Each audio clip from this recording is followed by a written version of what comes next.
Really, they really went after me. Like the Well, Chinese I tried Communist Party finding came it, after me. and the first thing that I saw was animator receives thousands of death threats after racist Yes. clip or something like that. Did you receive Yeah, I was thousands like, of death threats? yes, I went over this one time on one of my streams. I showed a ton of the death threats. I was like on Chinese news websites and stuff like that with like the worst picture of me in like a MAGA hat, calling me like the worst racist guy ever. And yeah, they went after my old employees, after my family members. They sent pictures of my brother's newborn babies, like photoshops of a decapitated baby to his front door. It was Wow. like an endless, yeah, crazy event for me. But yeah, I never relented. And then they deleted everything. They deleted my Patreon that I had at the time, my channels, everything, and I had to rebuild from there. Were you an But yeah, so, animator with Comedy Central directly, or were you like a contractor? well, there was a Comedy Central show called Trip Tank, and I directly worked for that show. So I guess I don't know how that Okay, works, but it's about contractor probably, yeah. like 1 degree of separation. Mm. Okay. Yeah. But yeah, so that was one of the worst cancellations ever. They really fucked me hard on that one. But yeah, you're one of my you showcase one of my greatest works, the Eli Klein cartoon, which also can't live on any of my channels. That's also been banned from my channels and got me in a lot of trouble. One of my Um, favorite like caricatures of anyone ever of all time, because it just captures like this, because it's not even like it's a fictitious depiction of her. She does have this utterly dead, soulless stare where you just don't feel that she's looking at you when she looks at the camera or whatever. She just has like this completely hollow kind of and presence, it, and it's like it yeah. just captures that perfectly.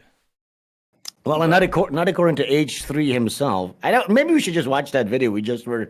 I just sent you that. I think you've showed it once before. What do I you think? have.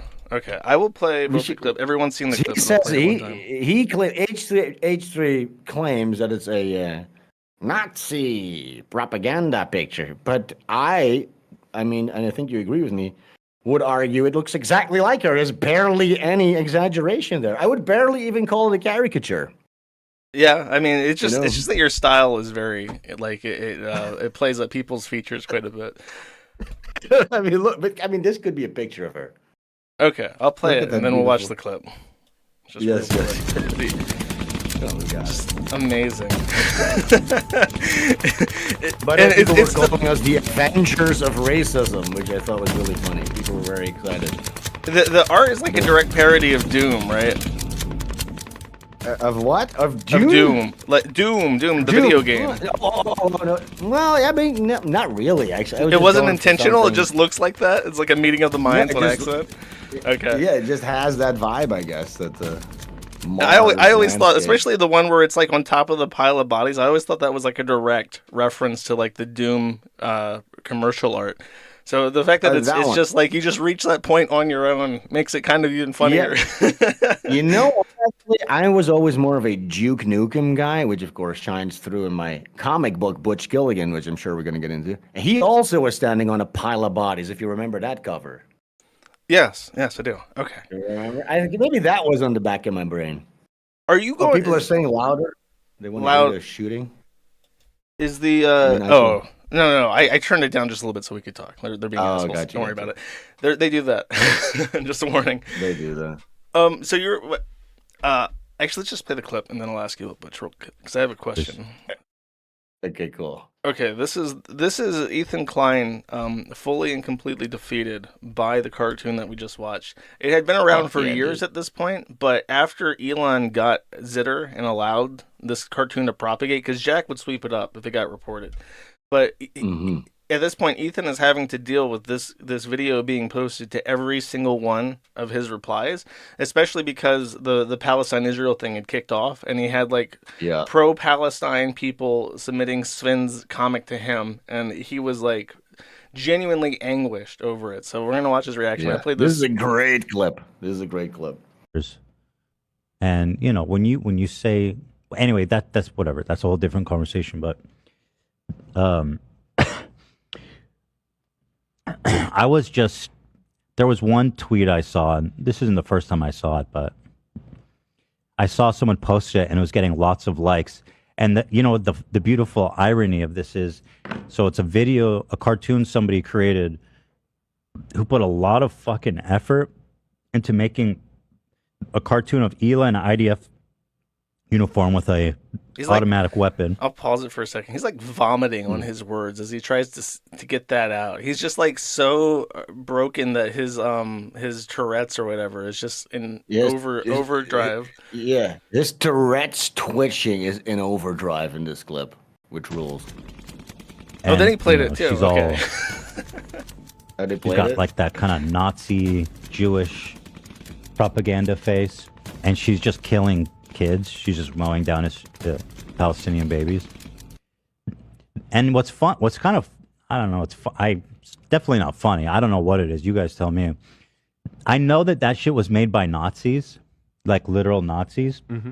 And the people who I saw who were tweeting it this time were leftists. Mm-hmm. So I saw Nazis and leftists clapping hands together to say, fuck Israel. We agree on that. Let's clap it up, brother. And that was a weird feeling for me, and I was in a pretty bad shape. And so I've been trying to erase Twitter. I've been trying all weekend. Do you guys know how? And by the way, I can't. Thank you. I can't deactivate my account because it makes my handle open, which is insane. Oh yeah, I wasn't able to hear any that of would it, be but insane. Go ahead. So let some. No, it's you won't be able to playing? hear the. Yeah, it's got a little bit left. I was actually trying to find a like a contemporary depiction of Jewish women, and there's really not that much. And it's like it's not even close. It's not even close. It's just like what he wants people to perceive this as, because he doesn't want his wife's service in the IDF to be like looked at like that. I don't know. It's just now he also said this was made by a whole studio of Nazis. First of all, I made this by myself in one sitting, in one evening. I animated that whole freaking thing. You know what I'm saying?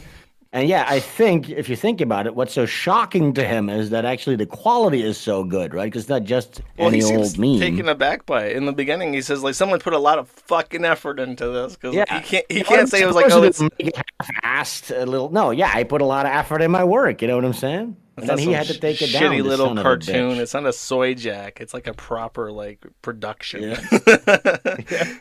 That makes it even more funny, in my opinion. Did he already mention the part where and then left wingers and Nazis were clapping together? Did he say that already? Yeah. That's where I ended it at, because it's like that's what got to him, is that like it's not just like, oh, he can dismiss it. Oh, it's just the stupid right wingers that are posting this. But when it's both sides, like, no, we both don't like you. You're just an asshole. Yeah. He's like, fuck you. And what is his instinct, right? So here you have a piece of artwork, right? Undeniably, a beautiful piece of art that brings both sides of the political aisle together, which is rare. That never happens. Okay, so now it finally happened. And what is his instinct? Shut it down.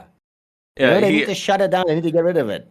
He mentions that he goes directly to like YouTube corporate, and they fault with him for a bit, and like, well, it's really like a commentary about a foreign nation's military, and it's like you can't really censor that for grounds of being anti-Semitic just because it happens to be the IDF. Nobody would bat a fucking eye if it was like the Lebanese armed forces or whatever. Exactly. But he got his way. It was taken down. It had like how many views did it have, that short? Oh, I don't really remember. But yeah, okay, by the way, first of all, I think it's also important to mention that YouTube initially did say it's valuable artistic expression. Then when he didn't get his way, what he did was he went into one of his private Discords or whatever, and he drummed up his Reddit or whatever. He actually had to drum up his fan base to do a mass reporting, and that's how he managed to get it taken down eventually. I mean, that's pretty fucking common. That's basically what he does all the time. Yeah, sneaky little tactics. But yeah, we should mention, because I didn't even really realize this, he left Twitter because of this cartoon, and he's still gone, apparently. Yeah, I've checked every so often. He's remained completely off X since this dropped. He fully committed to it. W's in the chat. I think I can take credit for this. I chased H3H3 off of Twitter. That's my doing. I need to put that on my Butch Gilligan 2 campaign page because, yeah, I do think that's a pretty good selling point. Yeah. It's a Fuck public that service. guy. It's a public service. Yeah, I Yeah, remember what a freaking. right before he left, even he was in this drama where a bunch of his fans were like harassing some woman into like suicide, and he's like, "Well, you can't Right. blame me. I'm not like coordinating this." And then he coordinates flagging videos down Yeah, and right. shit. Well, he fucking does. That's what he does all the time, this sneaky little bastard. But yeah, he's gone now, guys. You're welcome. I did it for you. But yeah, so that's one of the cartoons. The Eli Klein cartoon is I mean, thank God that you keep showing, because the most important thing for me is at the top of my importance hierarchy when it comes to my art is that people get to see it. So that's the most important, which for me has proven to be very difficult because people, my shit gets fucked with every time. So that cartoon, I can't have it up on any of my channels. I always take it down immediately. There's probably some kind of a behind the scenes hound that's on my case. So yeah, I thank you for that. I think it's really cool that you've made it into this big meme. I'm happy to help because it's good. I wouldn't play it if it wasn't good. Yeah, yeah. And I was talking to you earlier because yeah, you showed the Ching Chong cartoon, which by the way, people call that racist. That was actually, and I've explained this a bunch of times, but this was made during COVID, the height of COVID, and there was this meme going on called like COVID Ching, Corona Chan. COVID Chan or something, Corona Chan, and it was just this cute little tee anime girl with like virus ball pom-poms, and I just didn't think that really covered the load of like this virus, this China virus. So I made my own disgusting version of it. That's what that is. It's a personification of this Chinese virus. But yeah, of course, the Chinese didn't really like that one as much. No, You I always got it. end up offending someone. Because the East Asians always want to make everything cute. It's up to Western artists to make everything like ugly and scary. Yeah, especially the Europeans who like doing that. You know, I grew up with like Amsterdam smut comics. You know what I'm saying? It's one of my main inspirations. Dutch. They have weird art in the Netherlands. Yeah, yeah, exactly. So yeah, that's the stuff that I grew up with. And back then it was okay. In the '90s, like gross out humor was that was the thing. Like Ren and Stimpy, everything on like the MTV cartoons and stuff like that. Beavis and Butthead, that was the shit. But now, if you make something like that, you're called a racist. Of course, you're being called a racist for everything, which I don't give a fuck about. They can call me that all day long. You know what I'm saying? But yeah, okay. Speaking of racism, maybe you should see that cartoon. This is another example of a cartoon of mine, the N-word one, which recently I haven't actually they seen took this one, that so this will be new for me. Oh, yeah, I think a lot of people probably have because this one went. This one went. Okay, so recently it went viral on TikTok. It got like 17 million views.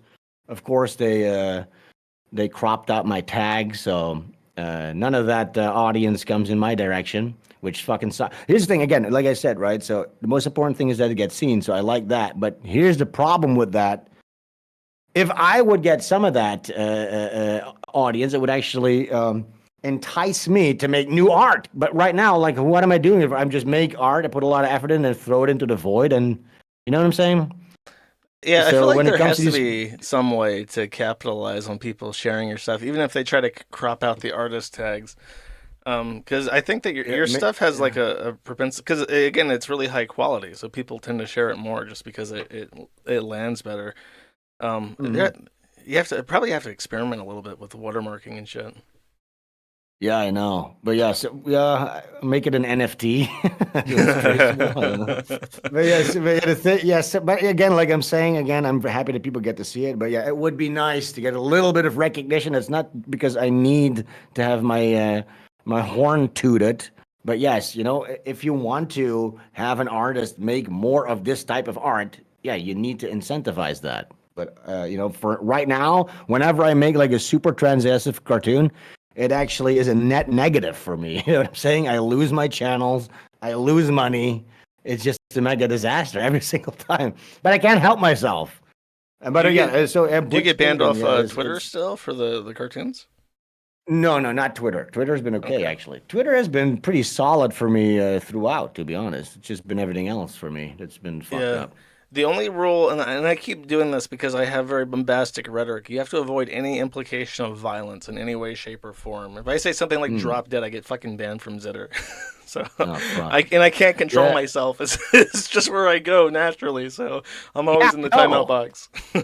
I mean, come on. I got my Sven streams, which is where we do like a wacky caricature stream where we're gonna do a lot of wacky hijinks and trouble. Sven streams. That's my streaming channel that we started, but I got striked on that right now because I simply showed that Benjamin Netanyahu has a trophy sitting on his desk of a ivermectin vaccine syringe. Really? Have you seen that? No, Yeah, I have so not. fucking Netanyahu has a goddamn glass box on his desk with a displayed ivermectin syringe as a trophy. Now, we showed that and we goofed on it. Boom. Stream taken down, channel strike because of vaccine misinformation or some shit. I didn't even know they were still doing that. Yeah. Yeah, I didn't know it. It's so weird because you see like all these ghosts, like someone uploads a video and you just see like the ghost of like censorship past creeping up with like little warning boxes about like coronavirus vaccines. And I'm like, who the fuck asked? Yeah. What the fuck? I honestly thought that whole corona vaccine stuff, they were kind of getting rid of that as a merit for bannings, but I guess that's still happening. I did notice that you're allowed to say, can I swear on this one Yes. right now? So you're allowed to say tranny again. Tranny, you're allowed to say that one again on YouTube. I Really? even sometimes drop the N-bomb. Yeah, tranny you can say openly again. I see what happens, I think, is sometimes they kind of release the pressure relief valve when they see like people on the right getting like, and you can kind of look at like, what's fucking Ben Shapiro's network called again? I forget what it is. Oh God, the pundit, Fuck the is daily. it called? I don't even Daily know. Wire, yeah. Yeah, Yeah, that's so whatever they're basically they sort of dictate what's kosher in like conservatard circles. So when they make a documentary about trannies, you sort of get to say tranny again. And I think now they're releasing the pressure relief valve a little bit on black people. You get to kind of be a little bit racist again, which is odd. Anything to keep the attention off of them. You know what I'm saying? Wink, winkety Yeah, wink. Google's in a hard spot right now. They're being attacked by the Department of Justice. They want to break them up. Oh, really? Yeah, I wouldn't be surprised if they do Yeah. make a little bit of concessions because it's like the Department of Justice is trying to cleave them, especially the ad network, off of their search. So, something I was going to talk about today. But All right, cool. yeah, so Yeah, that is you want to show that N-word cartoon real quick because we're going Yes. to drift off too far from this topic otherwise. yeah. Let's. Play Anyways, people get it. I'm banned from my art. I'm just a poor, lonely little artist, and I get banned a lot. Sorry, give me a second. As I mentioned, I don't usually have a way to play Video files? yeah, WMVs Yeah, I know, in sorry particular. about That's a strange thing that. Oh no. I don't know why I sent you that one. I might have an MP4 too. Do you have VLC media player? Yeah, but OBS doesn't capture. I have MPV, and I think that works. I'm gonna play that real quick. All right. Let's check it. Hopefully we can figure it out. Chat's loving it. They're going nuts. Yeah, this is the Avengers of racism, but it's just two guys. Oh, it doesn't Who wanna else? play Who else would be one of the Avengers of racism? Jesus. Do you have this on like YouTube? No. Again, I'm yeah, not allowed 'cause to it's show it. I wish. I might have to play wish. the. No, let me try one more We can thing. describe it. We can I'll- describe Sorry, man. I thought I had it working, but it did this really cheeky thing where it just decided that it would only show the first frame, What and then the once I flip? once I play it, it just doesn't play another frame. What the frickin' H? Wait, maybe I have like a different version of it. Let me see. Gosh darn it. Probably not, actually. Maybe this. What is this? What kind of. Oh, no, that's not. Well, we might have to chalk that one up to a little L. Sorry, this is Might not be possible. People have that seen No. as like two black guys walk No, into a store. I got it. It's I'm gonna working? play it. Oh, Yeah. okay, go. Okay. Or, Spoiler again, alert. you won't be able to hear it or see it, so I'll just tell you it's 45 seconds. Sure. Viewer Just let me know when is advised. when it's done. You never heard of two black guys walking down the street? One's got 98 cents, one has $1, and it says there's a sign that says we could turn you white for 99 cents. So they make the plan that the guy with the dollar will go in. When he comes out, if it's good, he'll give the penny to the guy, and he'll go in and do it. So the guy goes in with his dollar, he pays, he comes out. He looks amazingly white. Looks just like a white person. You know this joke? No. And he goes to the guy, and the guy goes, oh, man, that looks great. He goes, all right, give me the penny. I'm going to go in. And he goes, get a job, nigger. This is just animating like a black people comedy bit. How does that get you canceled? Yeah. I do appreciate, by the way, that the outrageously white man is just Butch Gilligan. That's a good tie-in. That's right. Yeah, that's a prototype of Butch Gilligan. Yeah, for people who don't, maybe we can get into Butch Gilligan after this and talk a little bit about indie comics. Yeah, for sure.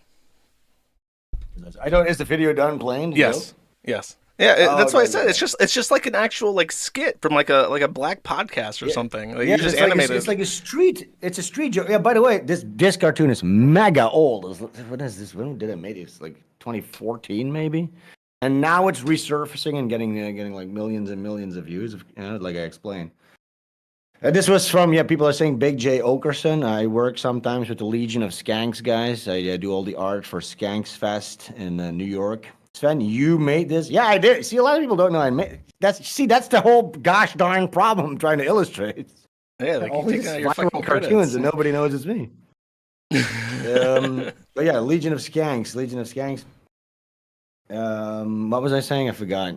Help me out Butch here. I Gilligan. forgot what I was talking about. You want to talk about Oh, yeah, any comics Butch and Butch Gilligan. Gilligan? Yeah. Maybe if you can you like pull up maybe that trailer, that launch trailer. Yeah. Because I've been getting into comic books right now because animation takes so much work. I'm working with Iconic Comics. They're my publisher. We released our first book. Everybody got their book. It got fulfilled. I don't release books, by the way, where I don't do like Kickstarters. So it's like, please fund my dream, and then you give me a bunch of money and you never get anything. No, my book is already done. You're basically pre-ordering the book. It's like 120 plus pages. It's a big, fat, square-bound book. You're going to get it in a couple of months after the campaigns are done. Maybe we can show the trailer and maybe the campaign page a little bit. That would be nice. Yes, If people can actually support actual art, actual independent comics. Because you were going over, what's that guy's name again? The black guy? Eric Juneteenth. Juneteenth. Eric Juneteenth. I call him that, please. Call him that from now on, okay? Eric Juneteenth. You were going over that, and you mentioned Butch Gilligan, which is very nice. I did. Did you watch Yeah, that review of that comic? I did. And then I saw Ethan Van Sciver also checked it out, which was cool of him. He endorsed Butch Gilligan. He said Butch Gilligan, back in the day before woke comics, it would have received an Eisner Award. Now, I'd never heard of that. Sounds very Jewish, but I'm honored nonetheless. That's Eisner is one of the Disney CEOs. Oh, yeah, that guy, of course, yeah. Eisenstein, these type of fellas. But I listen. Perhaps I would have won an award. Who knows? Nowadays, we're in the era of indie comics, of which Eric July, of course, is the top dog. DAWG, and you showed those pages that actually prompted me to actually check it out for the first time. So on my stream, I also go through the pages. Maybe I should just get into this right now. Should I give you my commentary, but my thoughts on this, on the state of indie comics, real quick, before we watch Butch Gilligan? Watch I'll do the trailer first, and then I'll put the Indiegogo up or the Kickstarter, and then you can talk with that as the background. I'm going nuts. I'm going crazy, dude. Okay. All right, 37 seconds. I'll play it.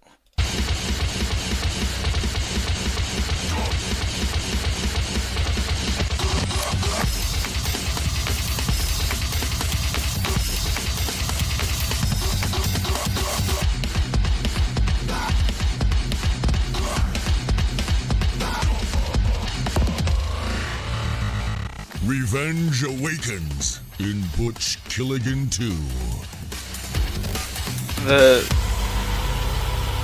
The trailer is very topical because there's like robot sodomy, and the Joker 2 just came out, so you're kind of stealing their thunder right now. Wait, does he get fucked by a robot though? I haven't seen it yet. No, he gets fucked by a jail guard, but it's the same kind of vibe, I guess. Yeah. Which is way more Yes. exotic, I guess. Yeah, so yeah, of course. So Butch Gilligan, for those of you who don't know, it's like a cyberpunk story. Think of it as like Demolition Man. It's a guy. Okay, the first book is the setup.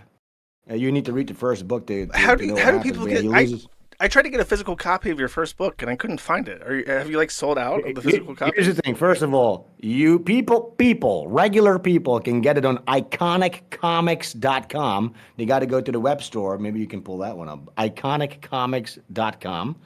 You can get physical copies there. But you, Josh, if you sent me your PO box or whatever you got after this show, I'll have them send you like 2 copies of book 1 and 2 physical if you want. Sure, that sounds great. Actually, I pledged to your Kickstarter. I only need the one. Oh, well, you know what? We're gonna send you some extra goodies then. That's awesome. Thank you so much. Yeah, everybody needs to go back this because this is the only actual transgressive book with a vision. It's actual a creative vision that's happening. That's playing out in front of you. And maybe let me explain this. Well, right? So I mean, you yeah. did the storyboarding, and the art, right? So you're not like offloading anything to everything. anybody else. Yeah, right. No, I write the book. I draw the book. I do all the marketing. I do everything. I edit the trailers. Everything is mine. Okay.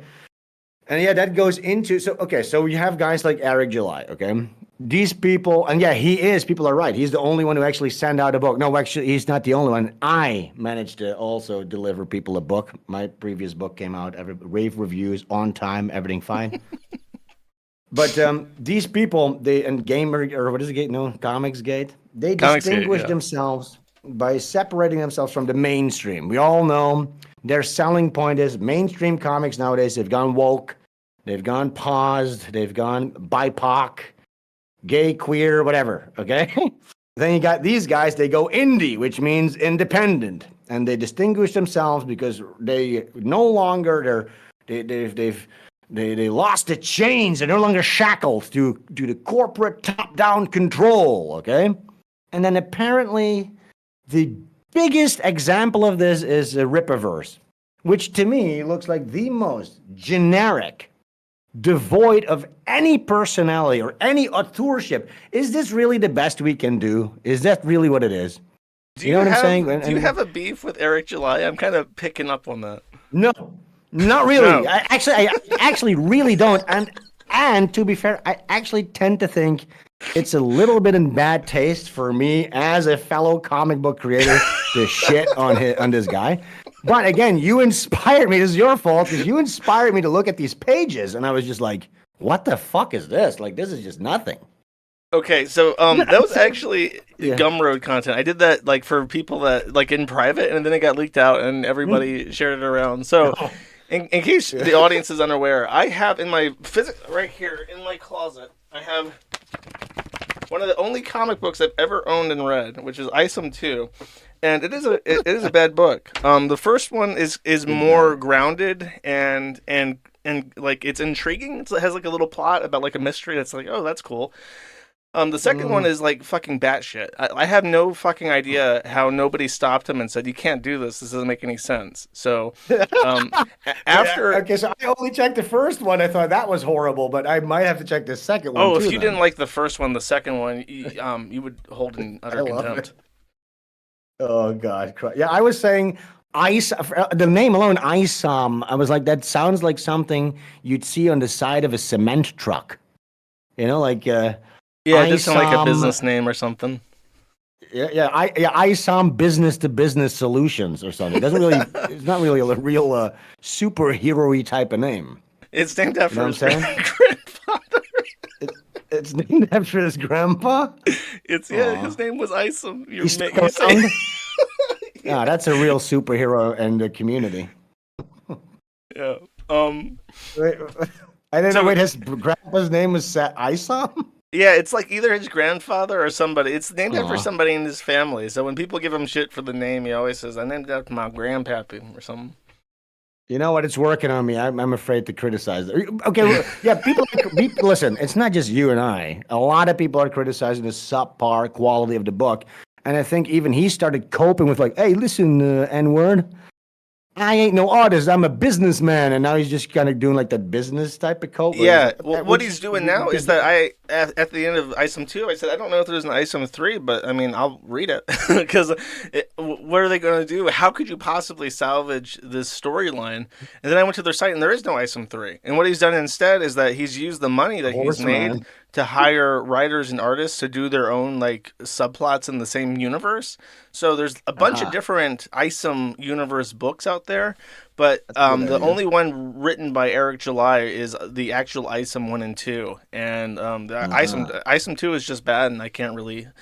I'm not even trying to like trash it. Like I want to like Eric July and his comics in particular because there's a lot of people that just are obsessed with hating him that are assholes. And I don't want to say things bad about him that like makes them happy. No. But I'm not gonna lie and be like this makes sense.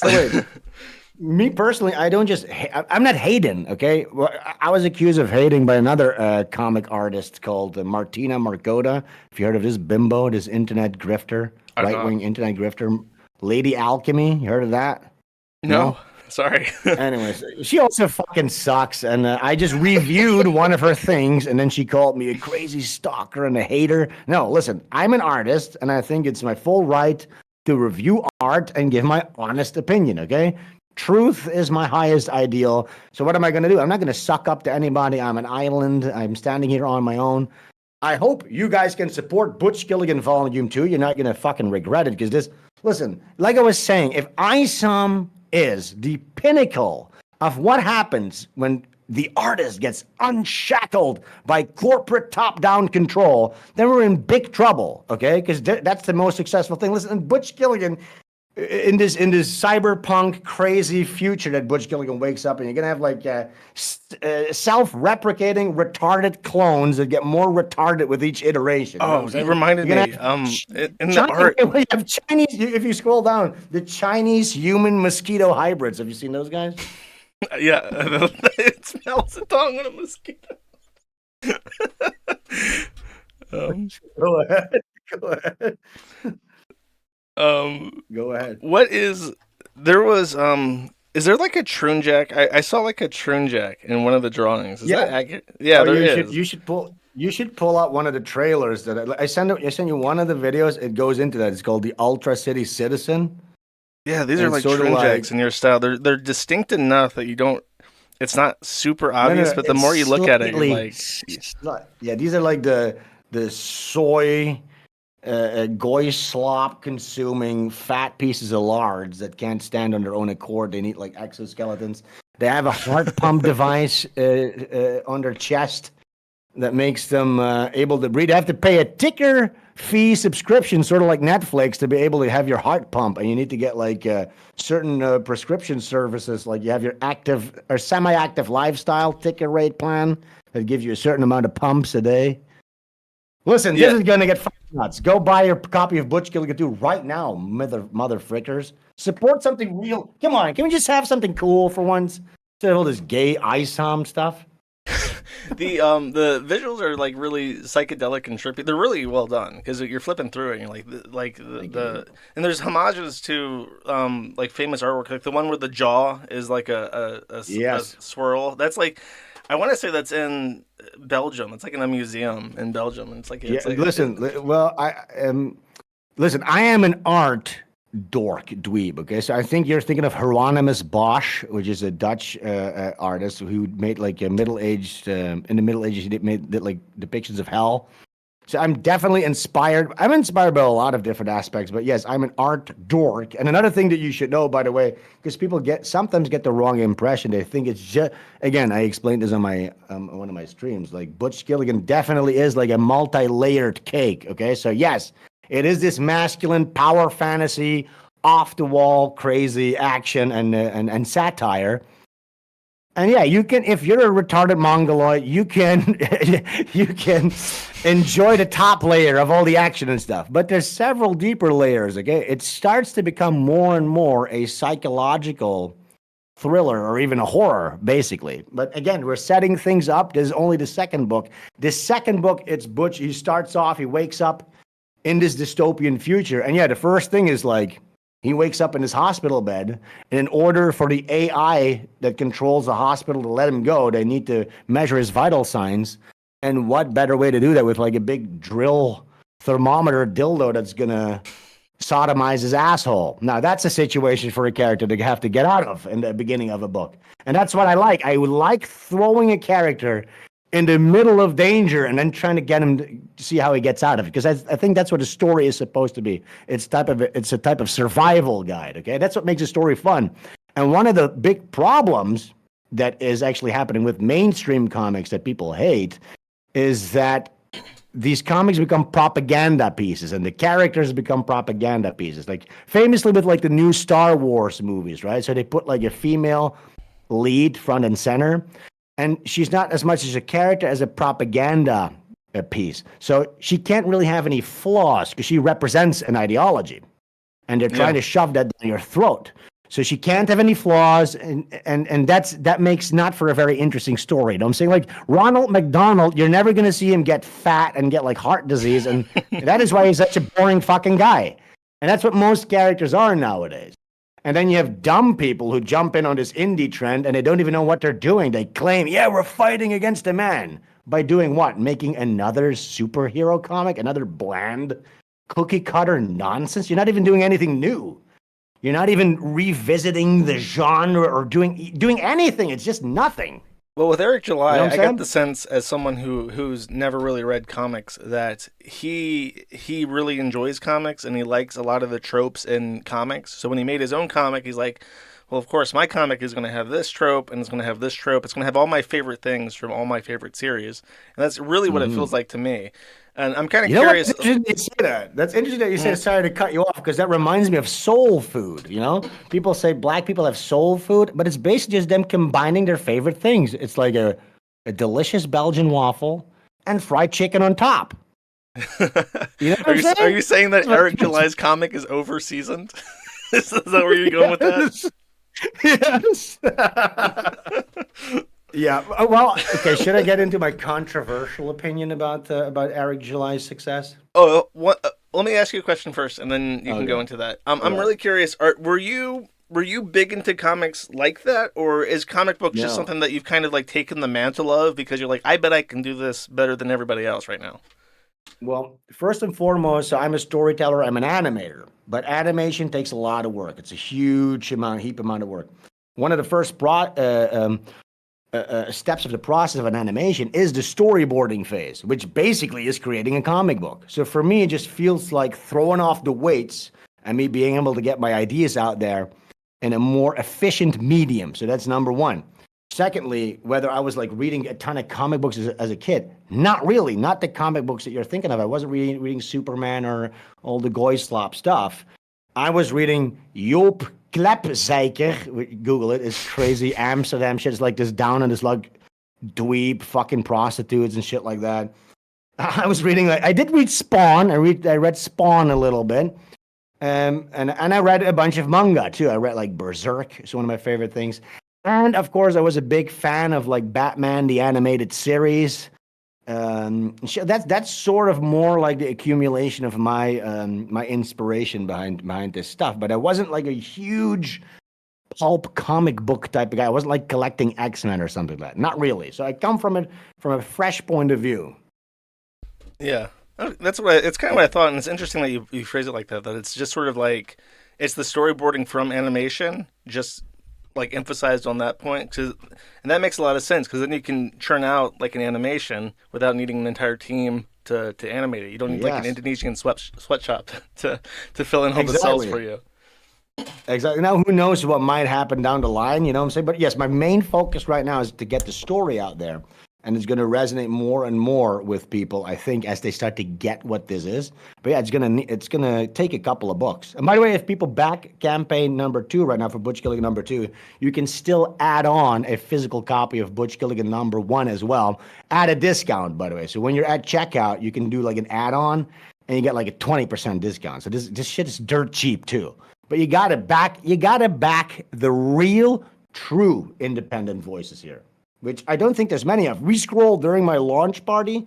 We scrolled through the Kickstarter comic book launch page, and it's all just titties and like gay sex.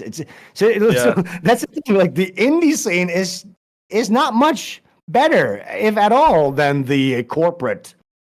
Yeah, sphere, that's you know what something I'm too. saying? Is that with comics, it feels like a very like hypersexual medium, and I was kind of surprised that you didn't like include any like cheesecake. I want to say I'm trying to remember. I don't think there was any like cheesecake or anything in the comic.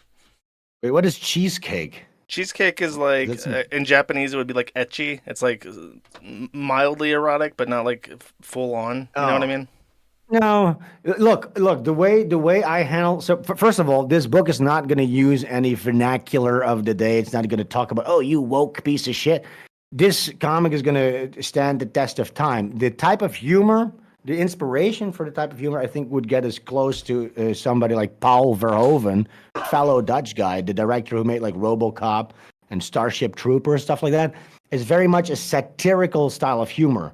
Now, I'm not going to shy away in this story when the story needs a pair of tits or a rape or whatever.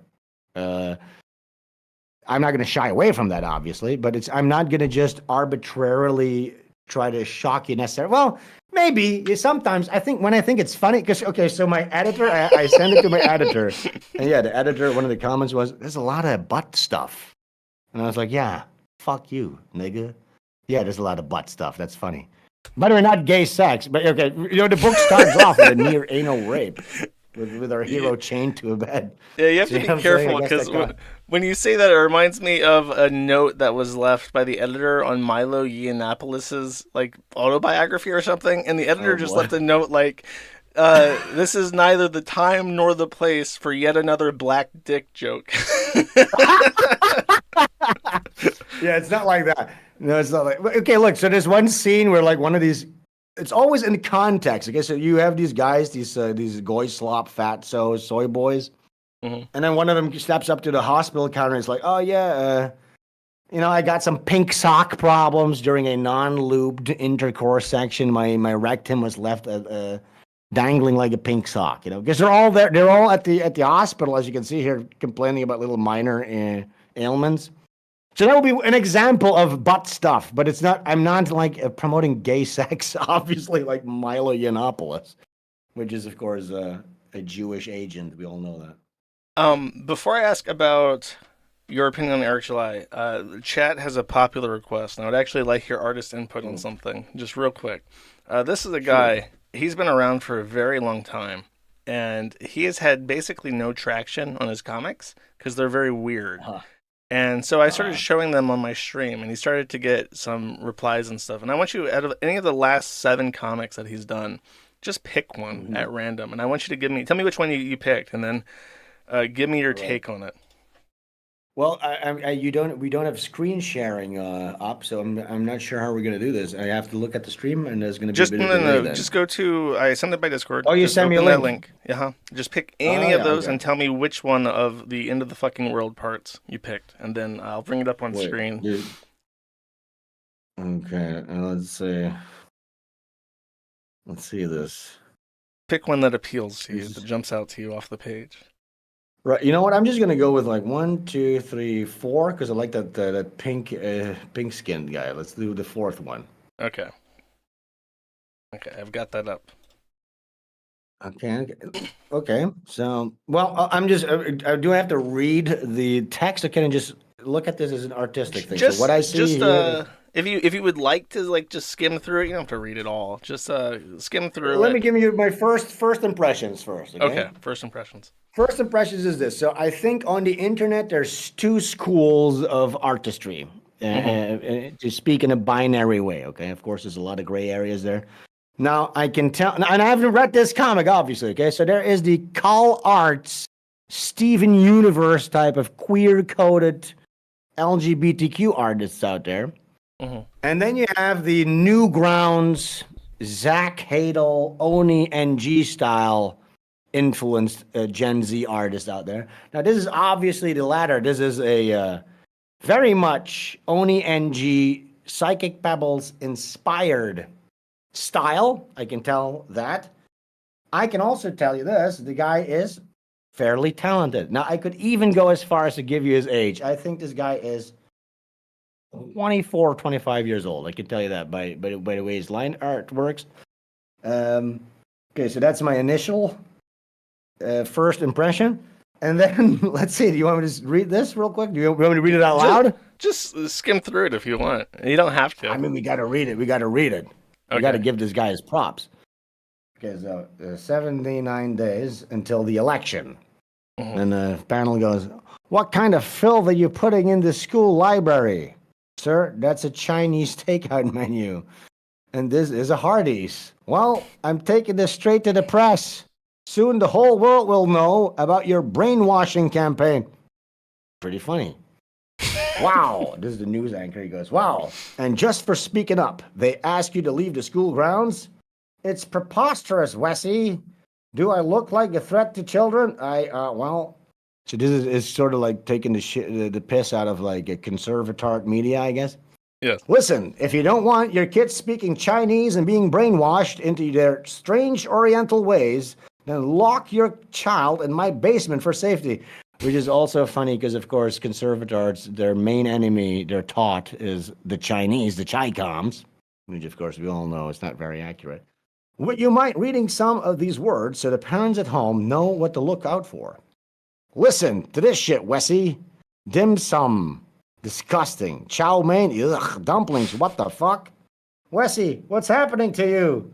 These words. Those cursed Chinese words are turning me into a lesbian. Oh no, I must have accidentally activated Chinese magic. Viewers at home, it's too late for me. Turn off your TV. Save yourself from the gay curse. How come the curse didn't make you gay? It's time I told you where all our rubber bands get. Listen, this is funny. This is a funny comment. Can you give me your interpretation of what the joke is in the last frame with the old people? That woman didn't quote unquote turn gay because she was already gay and she's sort of coming out of the closet. Yeah. And I don't know. I don't necessarily know what she has been doing with the rubber bands because I'm not really that up to snuff with the gay vernacular. But I think it can speak to the imagination, which is actually kind of more funny. Oh my, you are like the biggest Mr. Nubley advocate. I couldn't even imagine that you would have come out swinging for him. I'm so impressed. I honestly have never seen any of this. Is that like the wrong opinion to have? Because I just honestly am reacting to this. I think it's pretty good. There is no wrong or right opinion to have about Mr. Nubley. I find him fascinating. I'm not sure how old he is. I don't know if you want to take a guess. I'll send you his About Me page. I said 24, 25, I think. I think he's probably a little bit older than that. I want to say he's like 30 something. Yeah. He's confirmed. Becomes less cute. Yeah, he's confirmed that his that the rubber band thing has no actual meaning. So it is just sort of like leave it up to the imagination about. Yeah, that's kind of what I thought too. But we really sat down and tried to ascribe meaning to it and failed miserably. Yeah, so I'm looking at the guy right now. Yeah, it's sort of like in Demolition Man. Remember when they go like, how do the clamps work or whatever, when they have to go to the toilet because toilet paper's been replaced with like shells?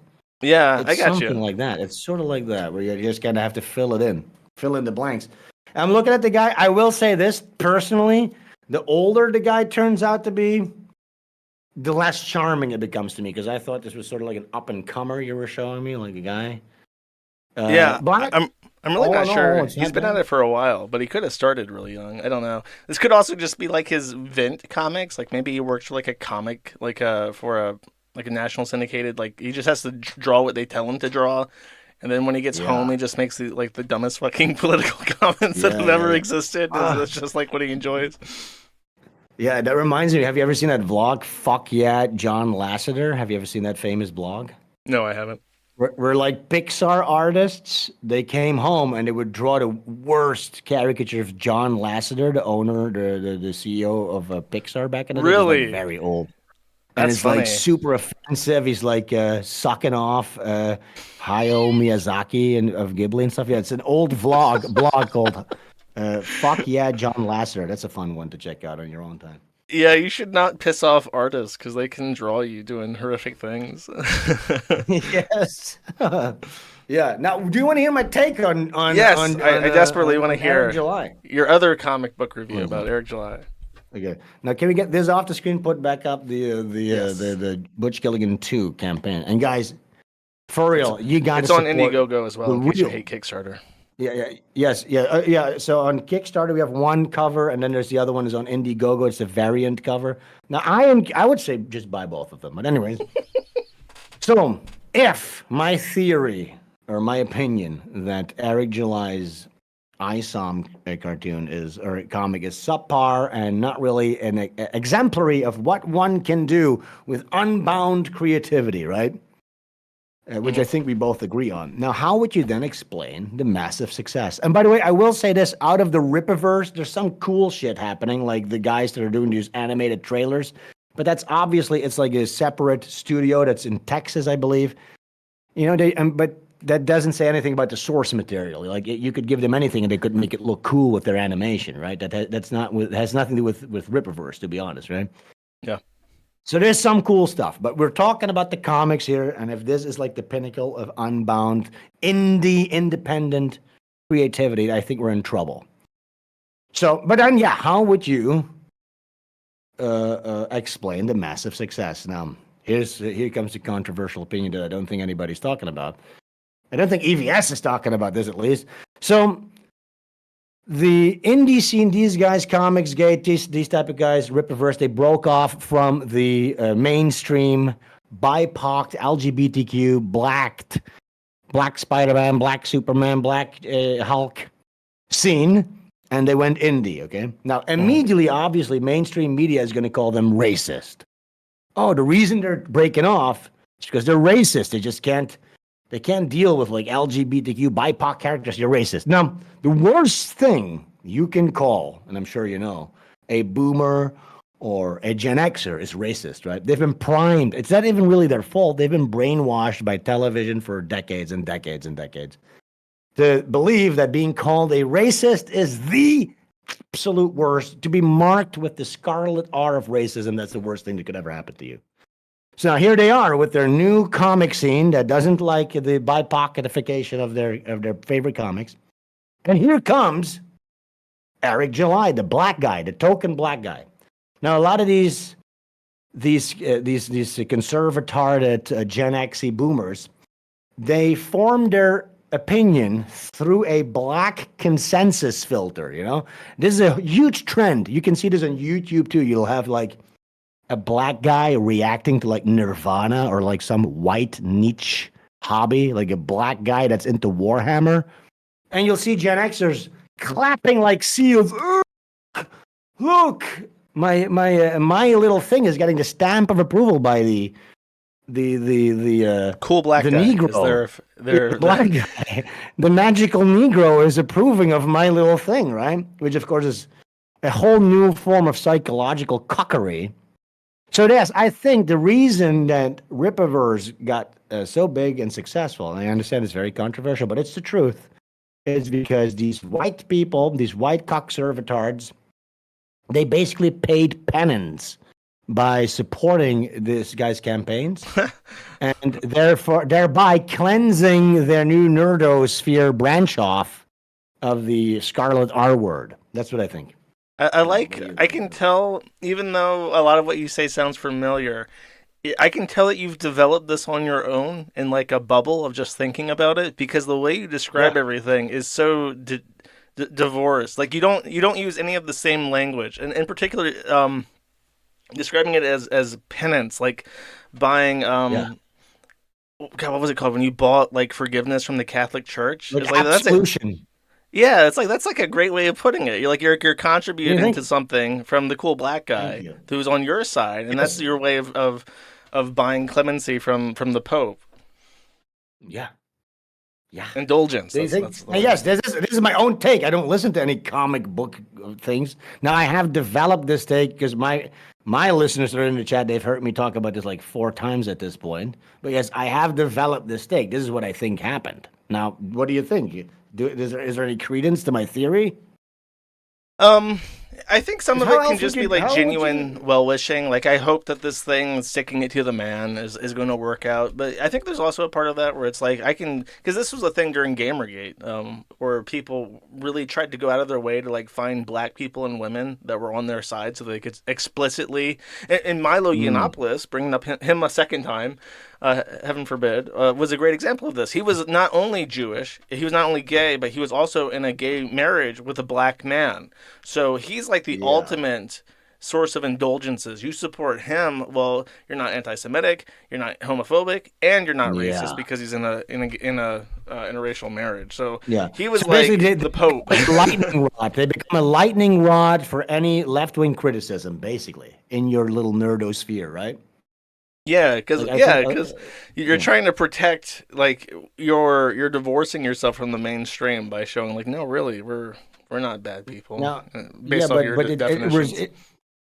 I think it results in more trouble than it solves, because of course you're giving a lot of credence to charlatans and grifters. The easy solution to this would just be for us to collectively stop giving a flying fuck about what the left, or whatever you want to call it, what kind of monikers they put on you. Because when they call me a racist, they go, okay, sure, yeah, what is that? What the fuck does that mean? Well, the issue and the reason why they kind of feel like they have to is because if the press has their way and they manage to get that racist thing to stick, you can't process credit cards, you can't be on platforms. That's true. Know? So that's why people do the shuck and jive to try and keep their good graces. We both know, but you don't chuck and jive, and neither do I, right? If more of us were not chucking and jiving.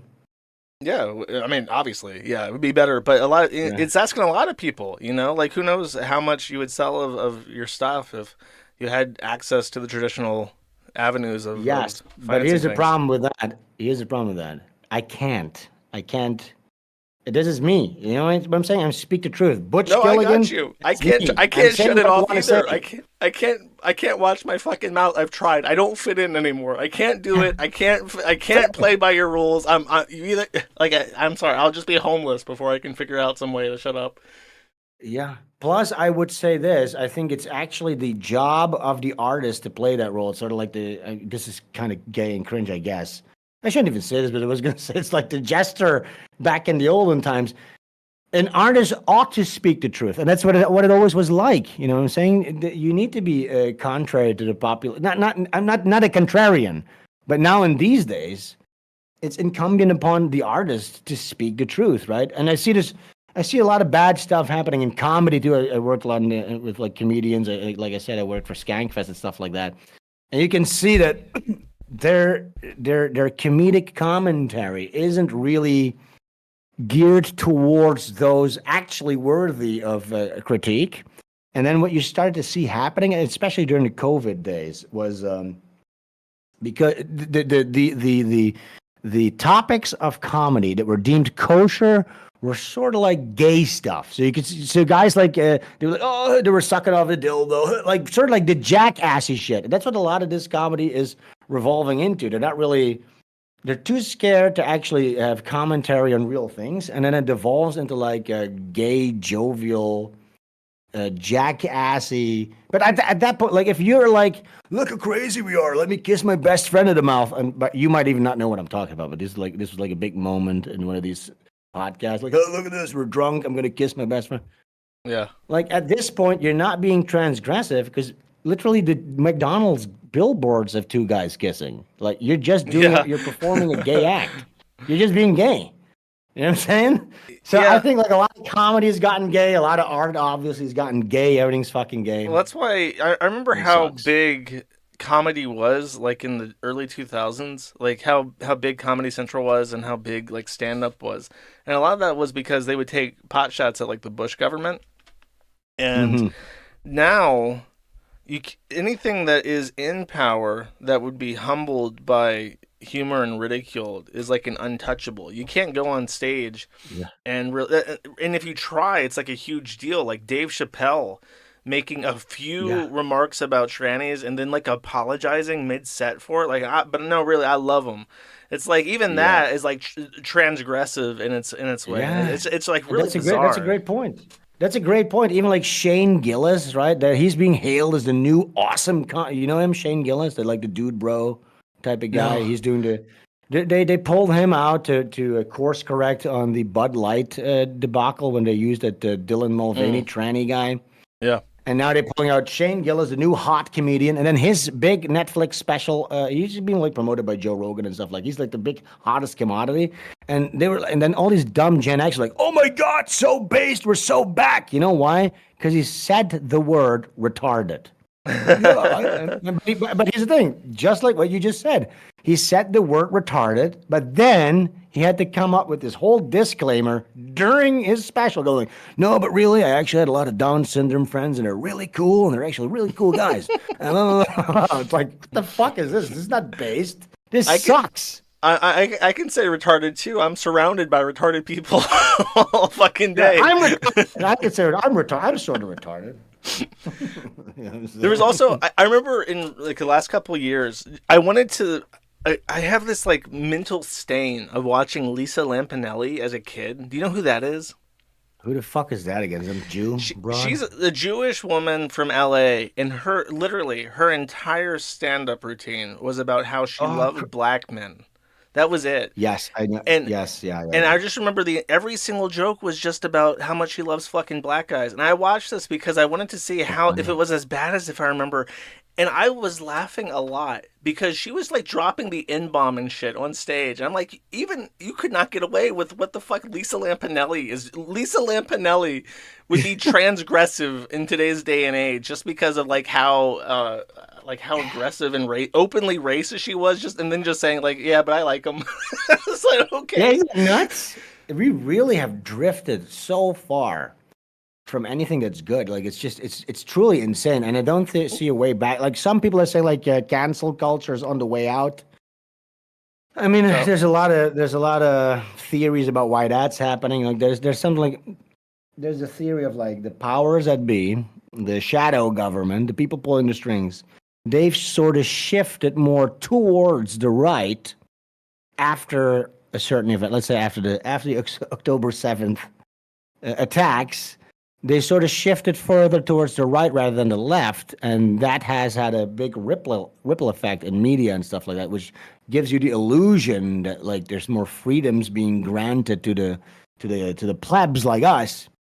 But if anything, it's going to be temporary, and it's not of any great effect. Yeah, the main thing to look for is that when the big issue that has completely gutted any form of creativity or open expression or real true equity in terms of people in the United States and Europe is that you can't buy or sell things.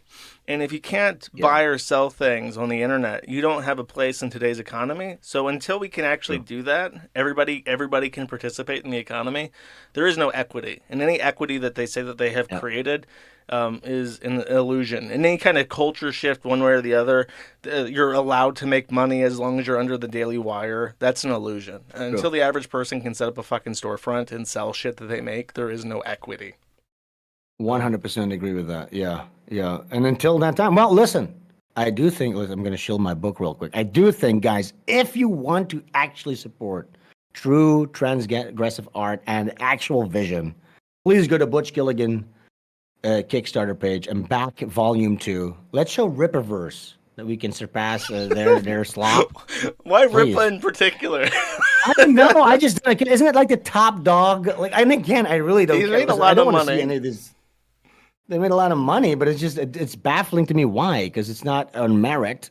Like it's not merit based. Like here's the thing, you're free to do. Anybody's free to review my book on their streams and rip it apart, but just be honest. What you think about it? You know what I'm saying? Because I think it stands the critical eye, the test of the critical eye. Whereas I think if anybody looks at Rippaverse, it's just blatantly obvious that it's not. The success is not based on merit. And I gave you my theory as to why it became successful. And I just think, and again, to me, it's not conducive of like the indie scene or what that ought to be definitionally, because it opposes the big, the corporate media and all that. And then that's your answer? It's just some cookie cutter nothing. And then you look at the Kickstarter page and it's all gay. I think we looked at when I sent you a link about that one, like two gays in the field kissing, or whatever the fuck the comics called. Under the Rippaverse? Like, that's no. No, I was gonna say that's a bit weird. No. I wish that would rule. No, it's a different comic that was being. Oh, you're talking about it on crowdfunded right now Kickstarter. Yeah. It's Yeah. you know, it's all weird shit like that. It's either like queer lesbian romance or like just like Yeah. it looks like there was some comic I saw that was being kickstarted, and I swear to God, it just looked like AI generated like Yeah. cheesecake stuff where it's just like tits and ass. I'm just like, what am I supposed to be inspired by? I don't know. Okay, so cheesecake is like TNA, titty, Yes, bait, yes. that type of shit. Yeah, that's a lot. Most, I would say, most of comics being pushed right now on like these crowdfunding pages is that type of stuff. So, Yeah. like, is that a healthy indie scene? I doubt it. I don't think so. Like, it's not really anything that's going to stand the test of time. It's just some fucking smut. And by the way, on top of that, okay, here's a whole theory. Can I take a piss real quick, and I'll give you my theory on the Yeah. on the. I just want to say you should have been a Yeah. voice actor because you have like a very distinct voice and you put on like all these Really? these different. You, Mr. Colin, you should have done voice acting. You know, I voice all my trailers too. Listen, if you need me for a voice, if you want me to do a promo, I'll do it. Okay, I'll keep that in mind. Okay, I'm gonna take a quick, fat, hot piss. Is that okay? I'll be back in like literally for 2 it. minutes. All right, I'll be right back. Okay, chat. It's just us again. I haven't done an interview of anybody in like forever, and usually the people I interview, it's kind of like hostile. Well, the last interview I did was Channing Krager. What a fucking disaster that was. Who is this weirdo? It's Sven Stoffels. He's the guy that drew. In case you're late, he's the guy that drew the Gila Klein IDF animation that I play all the time. And he's the author behind Butch Killigan. That's like his current little pet project. And I read through the first one, and he does really crazy visuals. It's like a psychedelic kind of trip. So if you're interested in that kind of stuff, I would actually recommend it. And I compared it. His book was the one that I compared in the Gumroad video about ISOM 2, just because ISOM 2's like what they choose to present in like a visual medium really fall short, and like his homages to like actual like fine art and stuff in his comic book are really cool. Did I talk to Carolyn Farrow after the Channing Krager interview? I did talk to her. Oh, that's right.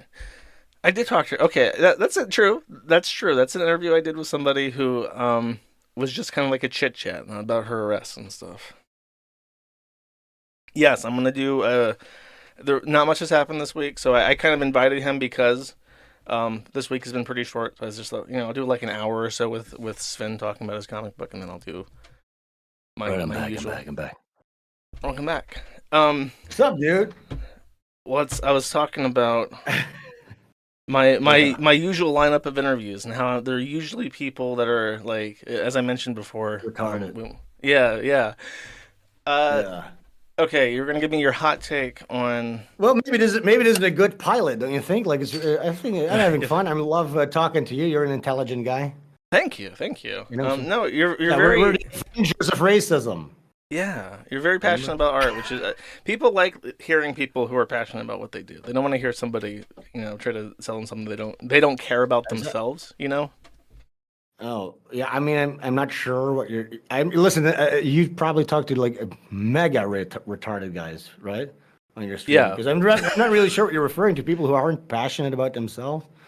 Passionate about what they do. There's tons of people that are like they're just kind of like in the ether and drifting along because it's what's easiest for them at that point.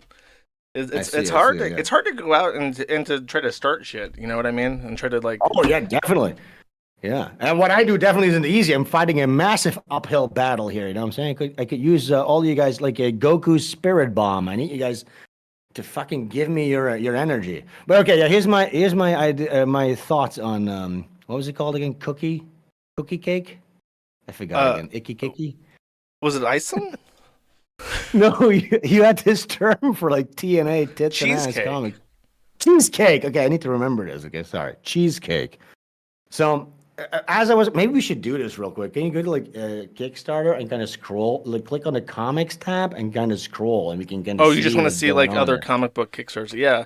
No, Yes. I did this. I did this Actual exact Kickstarter same thing. It's like, look, the first one you got tits. Oh, you have orc tits too. The Witches of Odds and There you Nippy go. number 1 XXX Audica connecting covers. There you And go. this is the first There you go. one. This is 1,500% funded. It's Yes. a cheeky comic.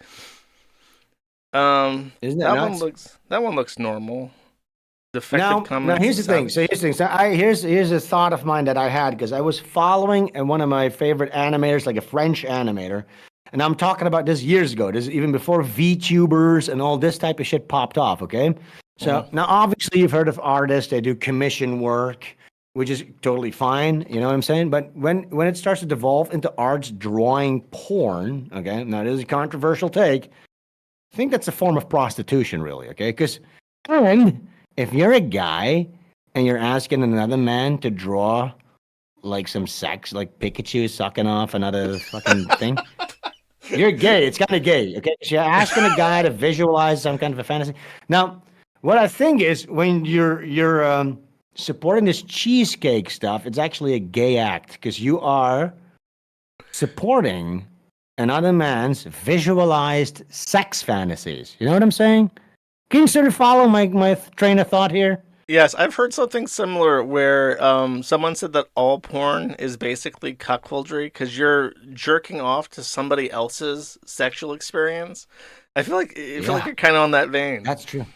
Yeah, you're sitting in the corner jerking off to another guy fucking. That's true. That is sort of like cuckoldry from a distance. That is true. But I think this is specific. I think this is worse in a way, and people don't think of it this way. Okay, so I want to give you this example that I had of this French animator who sort of branched off, and he was one of the first that did this. He basically created a character. It's called like Justine or something. Fiction. It's like before VTubers, like a big titted woman, but she also had like. Was this in she had, recent like, sort of history like or like mid 90s? No. This is like maybe 5 years ago or something like that. Okay. So this guy, and by the way, this woman, if you look up this pic, Justine by Bullock is his name. Maybe I can type it in our chat real quick. Fuck, what is it? Bullock. That's the artist. Wait, real quick, you can pull up an example.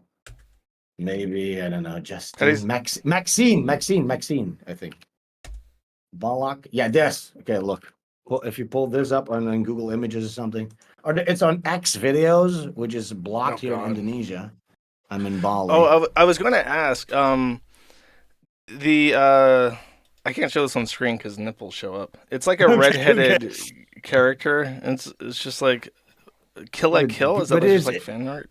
But it has a specific. No, this is his original character. She has a specific build. She has giant triple G tits with huge areolas. She has armpit hair, and she has a huge bush and hair around her asshole. Now you guys can Google this on your own time. You can see this character. I just did a pretty rudimentary job. But this is a specific type. Now this is the artist's type. He designed this character from his mind. Okay, he basically weird scienced his own little delicious fantasy woman. And what he did is he started a Patreon, and he hired a voice actress to just do this character's voice. Okay, so you like this puppeteer this concept that he has. Yes, and he made like little ASMR videos and stuff like that, and that became such a huge success. Okay, like that guy became a millionaire off of that. Okay, so like hundreds and hundreds of dudes subscribing to this shit to look at like an animated girl fingering herself or whatever the fuck she does. I don't know, but that is. But it's like one big mutual masturbation session. It's like everybody's jerking each other off in a big room. It's also gay. Okay, imagine this. It's the same as this. Imagine we only strip away the visual element, okay? Now, I've talked about this before, but imagine I call you and I ask you, hey, man, and I'm jerking off, and I ask you, just describe your sex fantasies to me. And I'm jerking off you describing your sex fantasy to me. They do that. That's what that is. They do that. They do these in Discord things now. They jerk off and they talk about what porn. I'm telling you, they do it. It's a thing. It's called gooning. God. No, is that what gooning is? Gooning is like edging for like hours at a time and just like watching porn constantly. But they get into Discord and they're all jerking off and they're all talking about like what porn they're watching together. People are fucking weird now. This is that people are weird now. No, that shouldn't be allowed. Like honestly, I tell a story on my stream. I told a story once when I was 16. I heard a rumor that like the guys a grade under me, that they were jerking off in the woods, and me and two other kids. Like I was a bully. Okay, so me and two other guys, two of my friends, we cycled into the woods, and lo and behold, we found that they had dragged like a secondhand couch into the woods, and they were jerking off. Okay. Mhm. And I walked in there, I was like, okay, well. What do we got here, guys? What are you doing? And then as a punishment, as a true bully, I threw all their bicycles off a cliff. And I said, don't let me ever catch you again. Now I doing know this you're full fucking of shit. What fucking cliff? You're in the Netherlands as a kid, Yeah, there's a right? cliff. What do you think? Why would you say, I never cliffs ever in the tell a lie? Why would you ever doubt my words? This is true. You can ask them. You can ask those guys. There's a cliff. Yes, there's plenty of cliffs. There's like limestone mines and stuff in my area. I'm in. Okay, I understand what you're saying. I'm in the south of the Netherlands, Limburg, which is like a hilly area. You can Oh, pull up okay. Limburg. You are in the only part of the Netherlands where that story can work. Yeah, I guess. Yeah, it's in this. Yes, because you're right. And by the way, yeah, that's in the north of the Netherlands. Everything is completely flat. But where I'm from, in Limburg, it's literally, if you look at the map of the Netherlands, it looks like a tiny little droplet is dripping off into like Belgium and Germany. That's where I'm Yeah. from. And it's like there's a lot of hills there. You can go Yeah, hiking. literally there, the even, only which I place did. in the Netherlands that has hills. That little southern place. Yeah. Lovely. But yeah, so and I think yes, we should bring bullying back for such occasions where a bunch of Zoomers are jacking off, sharing their. I porno actually know playlists. exactly what you're talking about because I've made this point before and people got real mad at me because I hate anime. I just have like this passionate fucking hatred of it, and I hate people that watch it. And one of the things that I get really like. We like, can up have a in arms debate ab- about this because I think you're wrong. But Well, give me a sec. What in particular, what I had an issue with was how people have these waifus, and I just said the exact same thing that you did. That you're basically fucking gay if your like ideal woman is like this fictitious girl from anime because she number one she doesn't fucking exist, but number two she's like the ideal woman conjured up by like an autistic Japanese man. So you're like sharing in this mutual masturbation fantasy about fucking that girl from Evangelion, the red-haired ones. Like that woman doesn't exist. She never existed. She came from an autistic Japanese man's mind, and you're both horny about it. So that's kind of like a psychological projection into homosexuality. It's like a gay egregore. Yeah, it's like a mutual. You're putting like this weird sexual fantasy in this non-existent fictional character. Now I agree with you with that. Okay. But where whenever guys go like anime is wrong or anime is degenerate and stuff like that, anime is a genre. It would be the same thing as saying movies are bad because there's such thing as snuff or whatever. That's sort of the way I come from it. But yes, you're absolutely right in that example that you give. But again, and What's I your find there's a favorite lot. anime? Sorry. This is how you sell your book. What's your favorite anime? Berserk.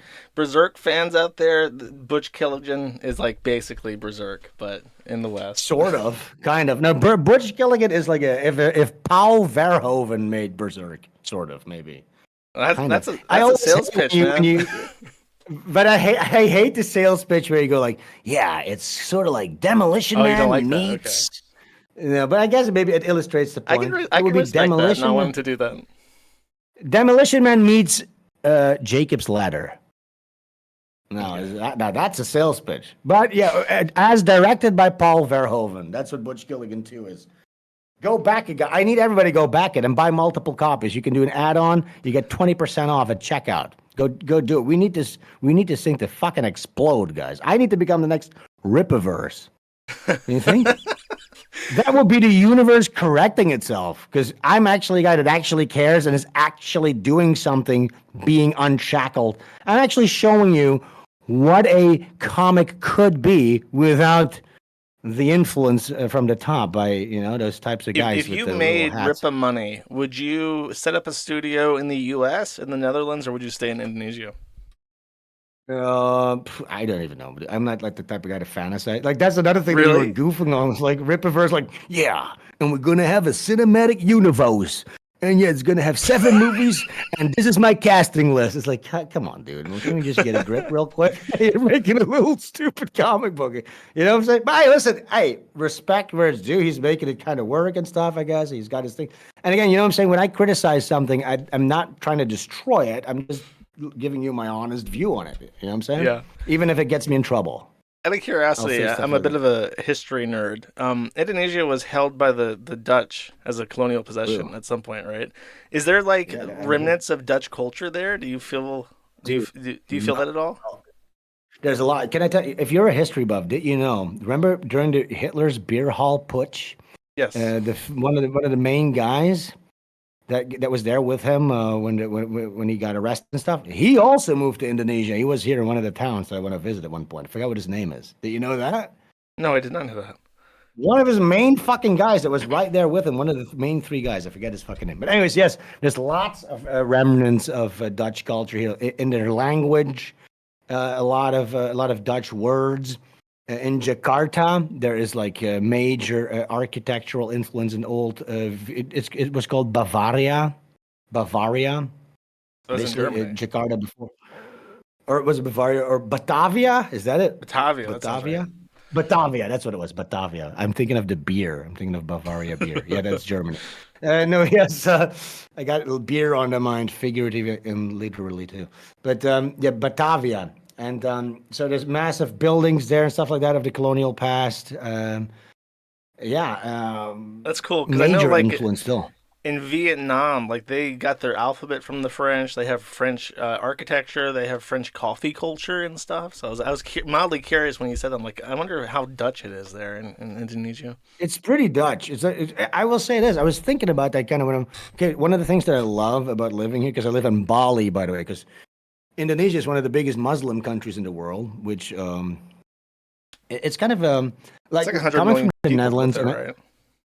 Oh yeah, and it's many different islands and different cultures and stuff like that.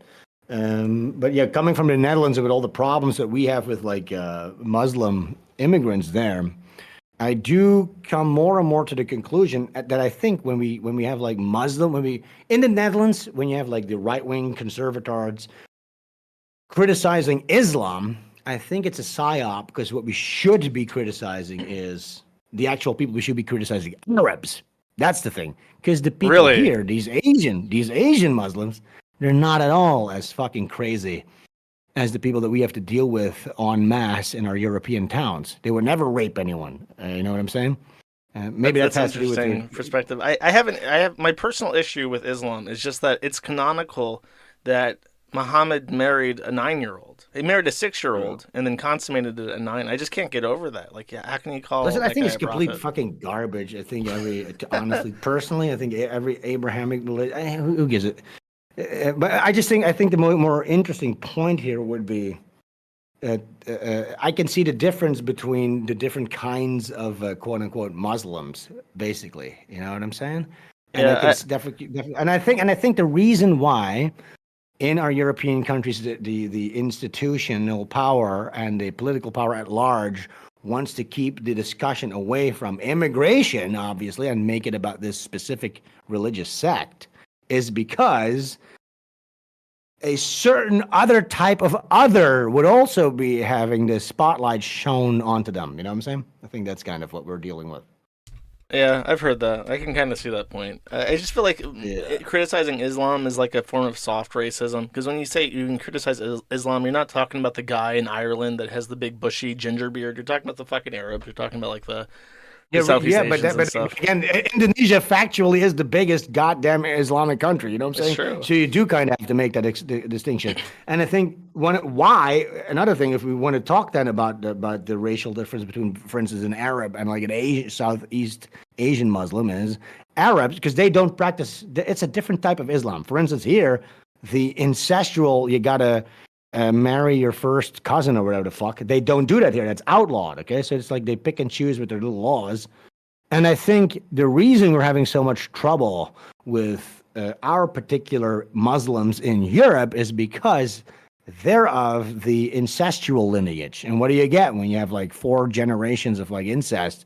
You get like crazy testosterone bombed, low IQ Mongoloids that like to stab and fuck. Yeah, probably. Yeah, so I That think sounds about that's right. I'm sure that Indonesians are chill compared to Arabs. not the.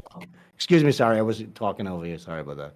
What were No, you I just saying? said I can believe that the Indonesians are much more chill than like if you tried to live in fucking Yeah. Iran or something, you'd probably not have a good time. No, no, I don't think you would. I would never live in Iran. But yeah, the people here are super nice. But again, oh yeah, as I was saying, I live in Bali, Indonesia, which is more like Hindu. I didn't even know what the fuck it is. It's like a lot of swastikas everywhere, by the way, which is funny. Every little temple, every little corner has a little shrine with a giant swastika on it. So It means I think it's like, is peace. that like Hindu or Buddhist or whatever? Um, yes, the swastika is actually. I think it. Sanskrit. I know that Sanskrit. it's Confucian as well. The swastika.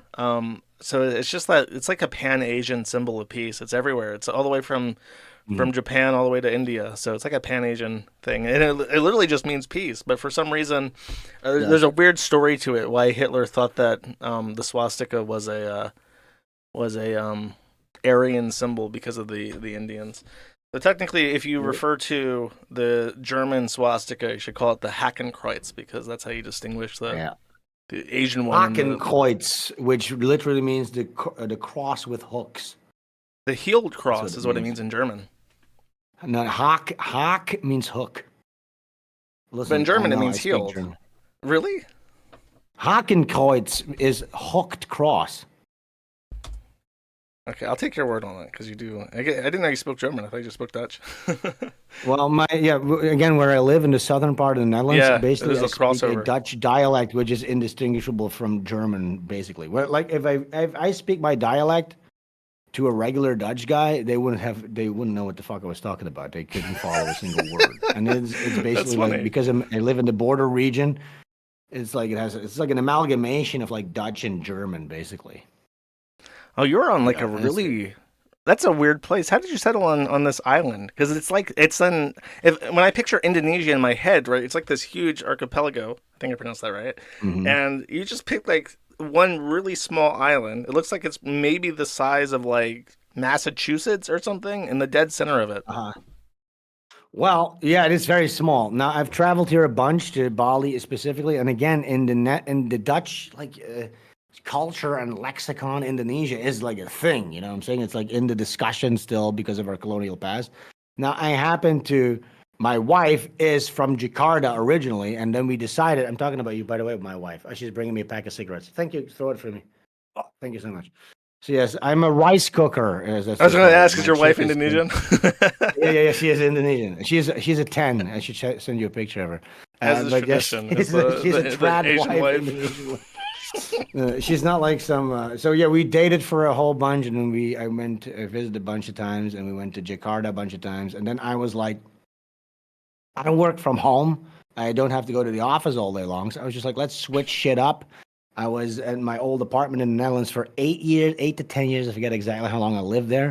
And I was just like, you know what? Fuck it. I'll just come live there for a while. And I'm planning to live here. So we got a little two-bedroom apartment now. We're kind of looking to upgrade slowly. I'm getting my bearings. But I made my whole new studio in here too, and I really like it. I'm really loving the vibe. I was gonna say what I love the most is the driving here, because okay, I'm gonna give you a chance to interject first because you probably want to say something. No, if I said anything, I just say that I lived in the Philippines for a while. I'm sure Oh, that you Indonesia did? yeah, I lived there for about 7 months because I was working on 8chan Oh, and they were headquartered in Manila. So I was there for about yeah. seven months and then I moved Mm, to Europe. I've been bouncing around in Europe for a while. I see it. Have you been to the Netherlands? No. No, I've wanted to go. The closest I've been to the Netherlands is Denmark. That's not that close. But No, okay, sure, that's yeah. what I'm saying. That's pretty far, goddamn far. But listen, if you go to the Netherlands, please go to Maastricht. Fuck Amsterdam. Amsterdam is degenerate shit. It's all dildos and weed. Fuck that shit. Go to Maastricht. That's the greatest place. That's my city where I came from, Maastricht. It's where I used to live. It's where what is it like a cool Maastricht fact? Yeah, you know the Three Musketeers. Yes. You know D'Artagnan, the leader of the Three Musketeers. He got fucking shot in the face there on our city wall. That's one cute little fact. Oh, dude, you're right. You're So- all the way down, like as far south as you can go in the Netherlands. Yeah, it's like a little drop that's gonna. And the funny thing is, now that I'm in Bali, we're also on the most southern part of Bali. It's almost like the same thing. And it's also a lot of hills here where I'm at right now in Bali. But Philippines is more like Portuguese and American influence, I believe, right? Rather No, than Spain. It was first a colonial possession of Spain. It was occupied by Japan for a brief time, and it was occupied by America in two different time periods. So it's Okay, actually yeah. super heavily Americanized. But the craziest thing about the Philippines is that when people talk in Tagalog, they sound like they're speaking Spanish, and you would never know the difference unless you actually knew some Spanish to pick out that they're not actually speaking Spanish. It's like they've super adopted and integrated like the way that Spanish people speak. Oh, what the fuck? Yeah, and it's like Catholic, right? Catholic. It's not super. It's the Muslim. most Catholic place in the world, besides maybe the Vatican, and it's the only place besides the Vatican that divorce is still not legal. If you want to, That's odd. yeah, if you want to get divorced in the Philippines, you have to get an annulment, which is like a European history thing, is knowing about the corruption and getting the Pope to certify an annulment. And it's the same thing, same traditional Catholic corruption, where you have to pay the government and say like, no, totally, we never had sex ever, we never consummated the marriage, and then if you There's pay enough, similar things here. There's similar things here though, because it's also like you're not allowed to Yeah. divorce under certain circumstances as well over here. But I think it's like, I think there's like certain. I think it's like, yeah, if you like knock a girl up, you cannot divorce during the pregnancy, but then after the pregnancy you can figure something out. Stuff like that, like weird Really? shit like that too. Yeah, I think. Which is that's pretty based. Do you think it's pretty? yeah, that's kind of smart, because it's like, well, you guys, you're stuck together for 9 months now, so you might as well. It Yeah, gives you an fuck yeah, you opportunity better to make figure things it work. out. Yeah. You got 9 months to figure something out. Yeah. But yeah, I don't know. Yeah, I think yeah, if you're an American, you'd probably be more easily integrated in the Philippines. But I think as a Dutch guy, because I think it definitely helps with like the fact that I live here now. Like I don't know, like I'd have zero homesickness or anything, and also in the back of my head, I know I will return at some point to the motherland. Obviously, I'm never going to stay here forever, but it makes it easier to just kind of see like, hey, look, this is where my niggas were here at some point. You know what I'm saying? We established this place. We Does laid anyone down speak some of the Dutch? infrastructure. Or is it just English? No, I haven't encountered anyone who speaks Dutch, to be honest. But I haven't even tried, to be honest. They all speak English. They speak English pretty fairly Yeah, well. the same in the Philippines. They all speak English. I know that there's some that speak German still in Namibia, because there was like a small part of Africa that was a German colonial possession for a brief time. So Yeah, and of course, South Africa is Dutch, right? The Boers, they're yes, all Dutch. yes, there's a lot of They're Boers. Dutch. in They need to both, come back home. We need to get Yeah, instead I don't know. of mass. They're so Muslim thick. immigration, we Is need that to like get a them. Dutch thing, like being thick-headed and not wanting to get the fuck out of a country that's trying to kill you and your entire family? Probably. They're extremely. And I mean, they kind of have a point. You know what I'm saying? Like they cultivated. I that mean, they were land, they like, were what there the fuck? before the Africans came, because there's like that huge, I think it's the Gobi Desert, which is just north of South Africa, and it kept out the not sure. Africans from the Cape of I think it's the Cape of Good Hope, which is where South Africa is, and it kept them out until the white people colonized it. So they have a point in saying that they are the indigenous people of South Africa, but it's like you kind of lost that one. There's no hope for that shit. Yeah. I guess. Yeah, I think we should take all them. But I see somebody in the chat. He says, Sven, that your ancestors collaborate with the Nazis. Now, here's a funny story. So, the city that I'm from is called Maastricht.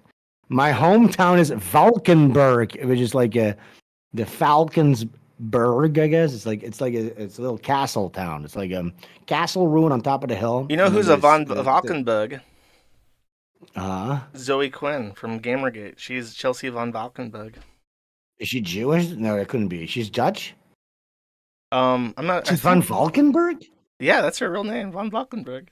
She's your royal. You say queen or princess, Zoe Quinn. That's nuts. I should bow down. But yeah, I was gonna say this. So that town had a huge Hitler Jugend school in it. You can Google it. Valkenburg, Valkenburg, Valkenburg. It had it was like an old Jesuit monastery at some point. Then the Nazis came in, they kicked all the Jesuits out. and they made it into a big Hitler Jugend school. And Himmler visited my town, my hometown, many times in that era. And I think it was supposed to be because we're in such a border region between all the between like Germany and Belgium and all that stuff. That was like a big hot spot of for like the Hitler Jugend because they wanted to Germanify the region, I guess. You know what I'm saying? I think Germany wanted Luxembourg, Alsace-Lorraine, your area of the Netherlands, and then part of Belgium to be a part of Germany formal. And they wanted to make a Reichskommissarat out of both Belgium and the Netherlands. They did with Denmark because Denmark surrendered in 6 hours. So they just like said, okay, you can still be self-governed, I guess. We're not going to fuck with you. And so Denmark was not fucked with for the entirety of World War II. Yeah. But yeah, you can Google pictures and you can see Himmler marching around my little town there, which is kind of. I only found out about that like 2 years ago. I didn't know that, and I remember. Okay, the reason I found out about that was this because I remember I was part of my town's Facebook group, which is like handy whenever there's like a little problem. You can get like a warning or whatever to fuck on your Facebook group. It's all boomers, and I remember I saw like a request in my town's Facebook group by like a Jewish documentary filmmaker who was writing a book about Valkenburg, and he was doing a request to look into families, the Dutch families that live in Valkenburg, into their like family archives and pictures and stuff like that to write about the Nazi history of. Or to try to shame everybody that fucking lives there. Okay. Yeah, so here's a funny thing. A couple of months later, he had a huge article in our like a regional newspaper where he was like, disappointed. 0 people replied to my like nobody worked with him. So that kind of tells you, kind of like the vibe. Who the fuck wants to out their family? Because a lot of a lot of people didn't. They just worked with the government that was in charge at the time. They didn't give a fuck if it was the Americans or the British or the Germans or the Dutch. Like, I'm trying to make glass bottles here. I don't give a fuck. Yes, exactly. There was no national news. You barely had any idea what the fuck was going on. I remember the worst thing my grandpa had to say about the Nazis when they took over our town was he had this story of like he was a kid. He was like he lived in a monastery, and then at one point a Nazi officer commanded him to hand over his bicycle because there was some kind of emergency, and then basically a Nazi stole his bicycle. Which was and he was like that was like the worst thing. The only other N-word. The other N-words taking the bikes. You gotta watch out for them. Yes, exactly. Yeah, now there's a lot more different types of N-words. The cause of a lot of bike disappearances in my town. Okay, well, actually, my town is doing pretty okay. There's 2 things I want to ask you. Number one, I want to give ask you what your opinions are of certain people. Just really rapid fire. Like, what do you think of this guy? Just a couple people, because I know that you're doing the rounds, so I'm gonna create some friction. And the other one is okay, cool. Let's do it. I'm a big fan of silver coins, in particular old currency. So I have a request because I know that the Dutch brought the gift of civilization and thereby the gift of silver coinage to the Indonesian people. If you find any old silver coins, I would really, really like them. If you just happen to find one, like on a flea market. Really? Okay. Because you can go online and buy them, but that's not fun. It's fun to go out to flea markets and hunt them down. So if you just happen to come across them for whatever reason, I'm always open to them. I've actually been buying some gold and I've been buying some gold and silver. I bought some gold and silver coins, but I have them in like a vault in Zurich. But wait, look, are you just said I want to get your opinion on some guys that want to cause friction, and then you asked me to buy a silver coin? That's how it works. Is this some kind of a reference to something? No, it's not. I just like legitimately want me to buy you a silver coin? I'll buy you a silver coin. Yeah, if you happen across it, if by circumstance. This is some kind of a deep cut, like mad at the internet lore thing. I just like silver coins. I have an entire box of Paul von Hindenburgs, okay? I like them. What the fuck does that have to do with like shitting on other guys? It's just the last 2 things I was going to say. I saved them towards the end of the conversation. There's no grand architecture conspiracy here. Okay, then, You're like well, on high hey, listen, alert. if Like I'm going after you. no, I'm not. it seems like such a non sequitur. Listen, we're gonna cause some trouble here. Who do you hate? And then I get, okay, let's go. And I go, can you get me some coins of a flea market? And, oh, yeah, sure, I'll get you some. That's what just you how we want. roll.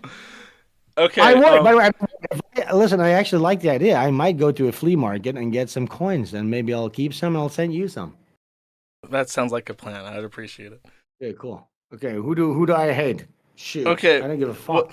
What's your opinion on Ethan Van Sciver?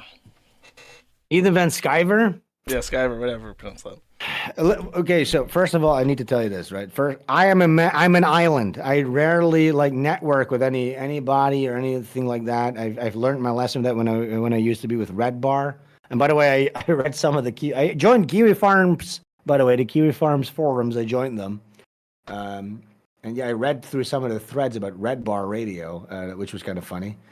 I'm the hero in every story on Kiwi Farms, which was funny to read.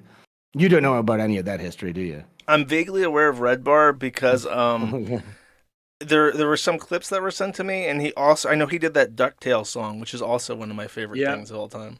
Yeah, that's one of my favorite things. I'm in the background giggling on that DuckTales. Is that you? There's no way. Yes, that's me. Yeah, that's me. That's unreal. I did not know that. I was on that call. Yeah. Oh my God. On that call. It was just an on-the-fly thing that we did back then. That's fucking crazy. Yeah, that's me. But yeah, so that thing, I rarely do a full association thing with anything like that. Now, Ethan Van Sciver, what do I think of him? Like, again, I know fairly little about Comicsgate or anything like that. Honestly, when I was talking to Ethan Van Sciver, I had to ask a guy in my Discord, like, can you give me the quick rundown? Now, I understand that's not very exciting. So I don't know any of the deep lore. So that's fine. I understand. And but I would say something. But I would say, yeah, he's a complete fucking faggot. But I just really don't know.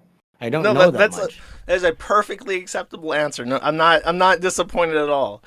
Do you? And by there might be a lot of answers, and not because I'm lying or afraid. I will fucking throw someone under the bus. I'll piss, shit, poo on their face. I mean, really, don't give a fuck. But I just don't know a lot of this stuff. I don't know a lot of the deep lore. Because I'm not really that much of a drama guy. I specifically, because here's the thing, people expect me, and this, by the way, this is kind of went by the wayside. There was a big leaked phone call between after my falling out with Red Bar. It's a whole. You had story. A falling out. Oh yeah. But then that's tragic. I was bringing up I was JQing on the last time that I visited him, and we did a live show. I started JQ, and he went to break, and he told me not to bring up his tribesmen. Yeah, he's Jewish. You can tell by looking at him. Yeah. I got a talking to several times. Now, then everything went black, and we had a big falling out. It's a huge thing. But I wish him well. I wish him the best. I really don't give a fuck. So here's the thing. Usually what happens with something like that, when like a duo has a falling out, then one guy starts shitting on the other guy, and then they start to sort of grift on the drama. Now, I'm not interested in that. Like, I'm very much doing my own shit. I don't want to. It just feels like it's beneath me. You know what I'm saying? I'm not like a drama farmer type of guy. Yeah, that's respectable. That's the way to do it. Yeah, and I don't really pay much attention to that. So there's a lot of like I'm sure you know about like Kino Casino. That's what these guys do, right? Now, again, I don't have a problem with these guys. Good luck to them. But it's not my type of content. Now I'll get in beef sometimes, but it's like organic. I'm not like seeking it out. That's not my. What's your exposure to Kino Casino and PPP? I'm kind of curious because you brought it up now. Oh well, here's how I know about that, because one time, what's his name again? Not the fat guy, but the other guy. Andy Worski. Worski. He one time called into Red Bar Radio while I was still co-hosting. He was like, "Oh my god!" He was so excited because Red Bar Radio was his biggest example, influence, and stuff like that. And then we completely shat on him and embarrassed him, and watched that video of him go like, "Put the gun down! I'm gonna shoot!" Or something like that. What was that again? That's stay back! Yeah. Stay the fuck back! Yes. That whole thing, and we completely embarrassed him, and it went sort of viral, I think. That's what I know about that situation. Is he upset about that? Because it's like part of his lore now. He's perfectly okay with that. Sure, probably. Like, listen, and again, I'm not exaggerating when I say I literally know nothing. I know nothing. That's all I know. I don't watch stuff like that You because guys I say do that think way. what they do is they use is okay. So this is what I'm starting to notice. Even with like a guy like Ethan Ralph, who I do like. Now, you probably don't. Oh, Ethan Ralph. Ethan and I have a long history. I was going to ask you about him too. Mm. I do like Ethan Ralph. He's always been really good to me, nice to me. So I got to just pay my respects to the guy. Then you know what I'm saying. If a guy's Yeah, nice to me, I'm nice back. for sure. But That's how you most people are. probably you have a big problem with him. What happened? Oh God. So a long Oh time ago, fuck! years Oh ago, shit! all I did, I said something like, I can't remember the context of it, but I said we have to sacrifice Ethan Ralph to the corn, and that became like a huge deal, and he has like hated Uh-huh. me ever since. And Oh I've shit! made him like a facet of my podcast because I don't know Yeah. if you know like what he's been up to, but No. he impregnated like an 18-year-old, and then he got into a Oh huge beef what? with her baby daddy, and then then Oh. he knocked up somebody who was like a female to male transsexual, and then who became like a regular woman What? again. No, for Oh real. God! Don't say this stuff. Don't If you say don't stuff want, like if that. you want to know, look, I won't go on. I don't want to Don't tell me spoil this. this. I'm gonna be Yeah. doing kill stream too. I think since I'm making around, I have to Okay. bring this up. How about look? Okay, wait. Here's what I was thinking You first, real don't quick. have Okay, to. You or can do you just want to continue with this? With the purge your deep? mind. Forget I said anything. I'll forget about. I'll try to forget about that.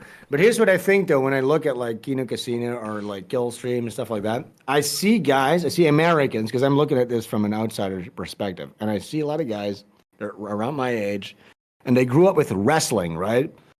Yes. And they're doing an online show, and they understand through osmosis, through absorbing that media, which, by the way, I've never seen a second. Okay, I've seen a second of wrestling.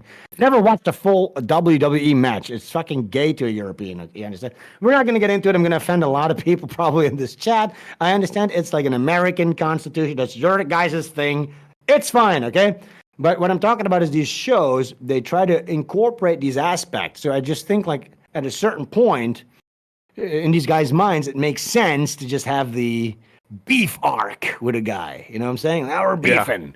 So when you say, like, you mentioned something, we need to, he's like one of the children of the corn, and then he just takes it, oh, yeah. Well, let me smash this guy down, brother. That's sort of the way I see it. It's like content. It's not even Dude, real. You know what I'm you're, saying? I don't I get mean, it, but it's that's real. what I It's think. just like it's true. It's more. It's less that they do try to drum some things up to make them a bigger deal than they are.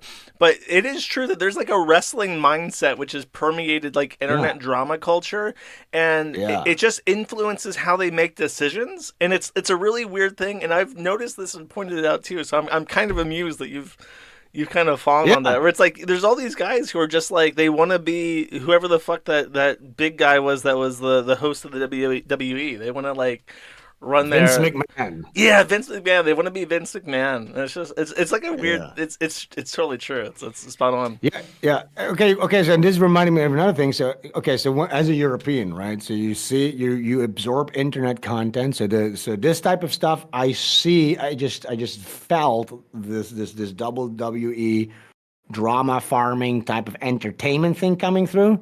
And then on the other end, and I'm sure you've covered these types of guys. I'm sure you know about like the whole nostalgia critic, that whole channel awesome cringe type of shit, early internet stuff, right? Yeah, for sure.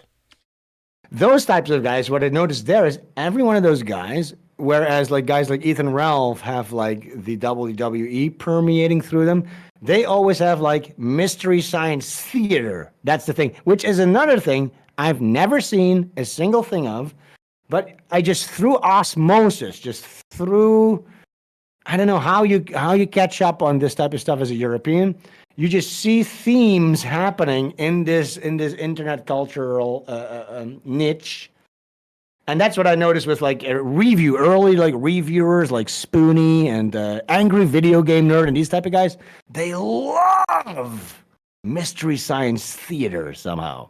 What do you think about that? Have you thought about that before? Yeah, I've never attributed it to Mystery Science Theater. It's true. If you don't know, it's like this thing where it's just like they watched really bad movies and they kind of had like these silhouettes of the characters making jokes throughout the Yeah, movie, and that show got yeah. destroyed by the American copyright law system. But yeah, it definitely Hmm. had like a huge impact on people and how they review Yeah. stuff. So that's one of the examples. So again, we got a lot of American media in Europe, but that's one of the examples that we didn't get. And then through people that got influenced by that, I learned about their influence basically, even though it was like not, it was covertly. It's a really weird thing. You know what I'm saying? Yeah, it's like you've seen so much derivative shit of something that you've never watched the Yeah. original of that you already know what the original is. It's kind of like with Yes, exactly. Romeo and Juliet. You never have to read Romeo and Juliet because you've seen so many things Mm, based off of that you know exactly what the fuck yeah. happens to it. Yes. Basically, by the way, I've never seen Star Wars, and I know that fucking Darth Vader is the guy's dad. Really. You know? I, that's whenever I hear someone hasn't watched Star Wars, that kind of impresses me because it's such like an international thing too, like the obsession with Star No, Wars. but here's the thing. Um, I remember when the re-releases came out in the '90s, the late '90s. I had a birthday party. It was my birthday party, and my mom dropped us off in the theater to watch the first Star Wars movie. I forget what it's called, Empire Strikes Back or whatever. I don't know, Jedi something. Mhm. And we were being so loud in the theater because it was just it is kind of boring. Honestly, it is just kind of boring. That's the way I remember it at least. Maybe I'd enjoy it more nowadays, but so we got kicked out of the theater, out of the cinema, and we were just we were like The managers 11. saved you from being like a Star Wars fanboy. Yeah. But here's the thing. So we were eating like hot dogs and food and stuff like that. And here's the thing.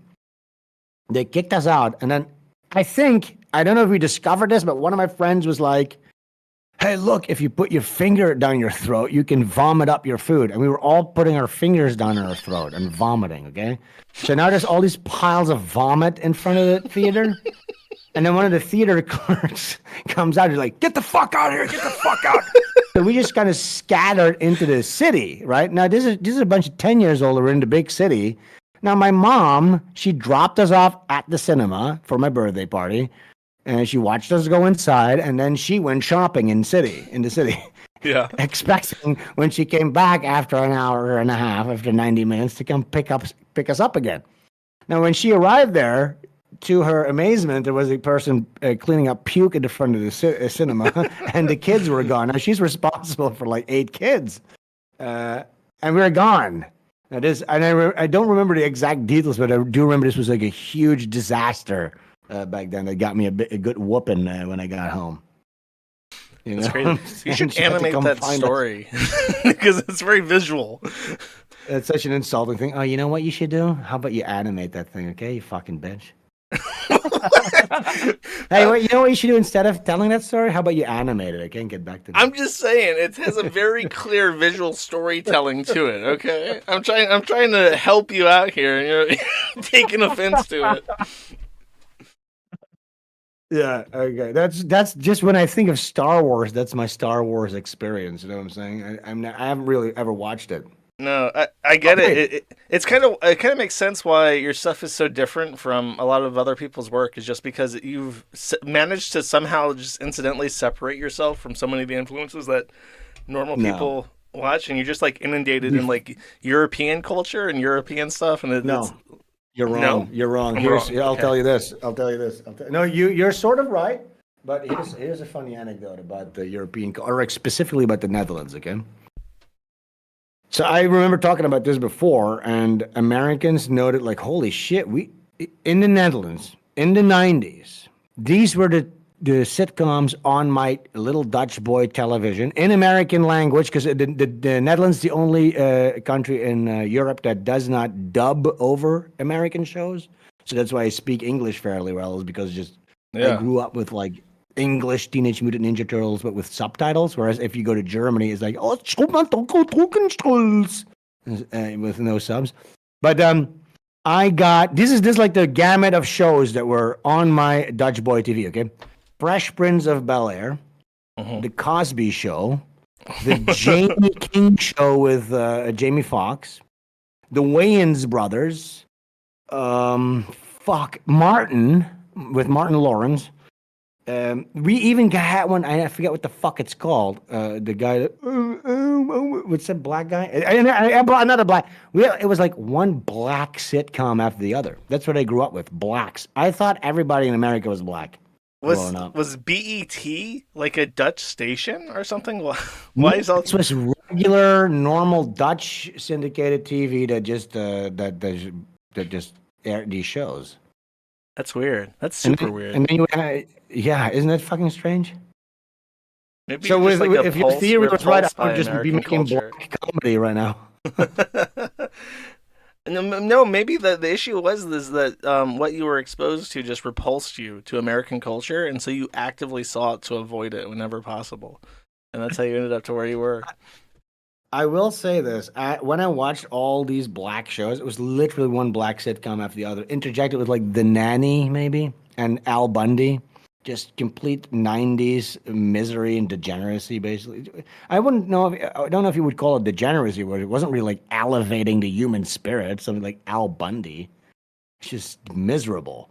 So you would see Al Bundy being miserable, interjected with like blacks having a lot of good times. And I don't think I was like rejecting it, but it was really kind of obvious to me that there were sort of, even in my young, stupid kid brain, I was like, this is a little much. I remember thinking that, like, what the fuck is all these, everything's black. I remember thinking that because it was really overtly so. And I remember talking to Americans about this, about our television schedule, and they were like, what the fuck? Oh, yeah, here, the Tracy Morgan show we had. The Tracy Morgan show. You know that black guy?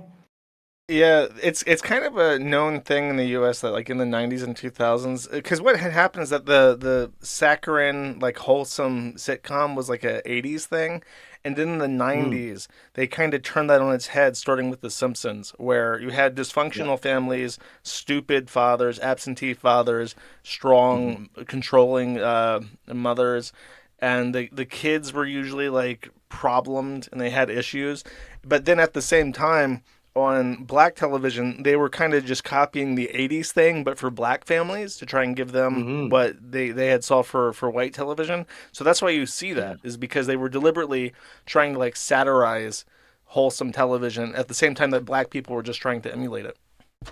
Yeah, they were like raising the morale on black people because they felt that was needed in that community, whereas they were satirizing and subverting like the happy-go-lucky nuclear family style shows from like the 60s, 70s, and 80s. But then again, another aspect of that, next to like the cliche tropes of that, because, and by the way, here's the thing. Those tropes have never succeeded. They're still around. Okay, so the dumb white guy and like the divorcee and the degenerate kids, those sitcom tropes are still around. You know what I'm saying? So they've never like course corrected that or anything like that. You know what I'm saying? But another thing that happened in the 90s is too, you start to slowly see like gay couples and more divorce and lesbianism and all that type of stuff. They're normalizing homosexuality and shit like that. Yeah. Yeah. Mm-hmm. I don't know they did that. Well, okay, you know, in the Martin show, he was cross-dressing as every single character, but sort of like Eddie Murphy would be doing in his movies. Okay, I got two more people I want a fast opinion on, and then I think that's the point to wrap it up. Dick Masterson. What a fucking faggot! No. I'm going to be appearing on Dick Masterson on Sunday, by the way. Yeah, I'm having an appearance on Dick Masterson Sunday. And you have a problem with him? I have a problem with everybody. Rather, everybody has a problem with me too. Okay. What about Vito, his co-host?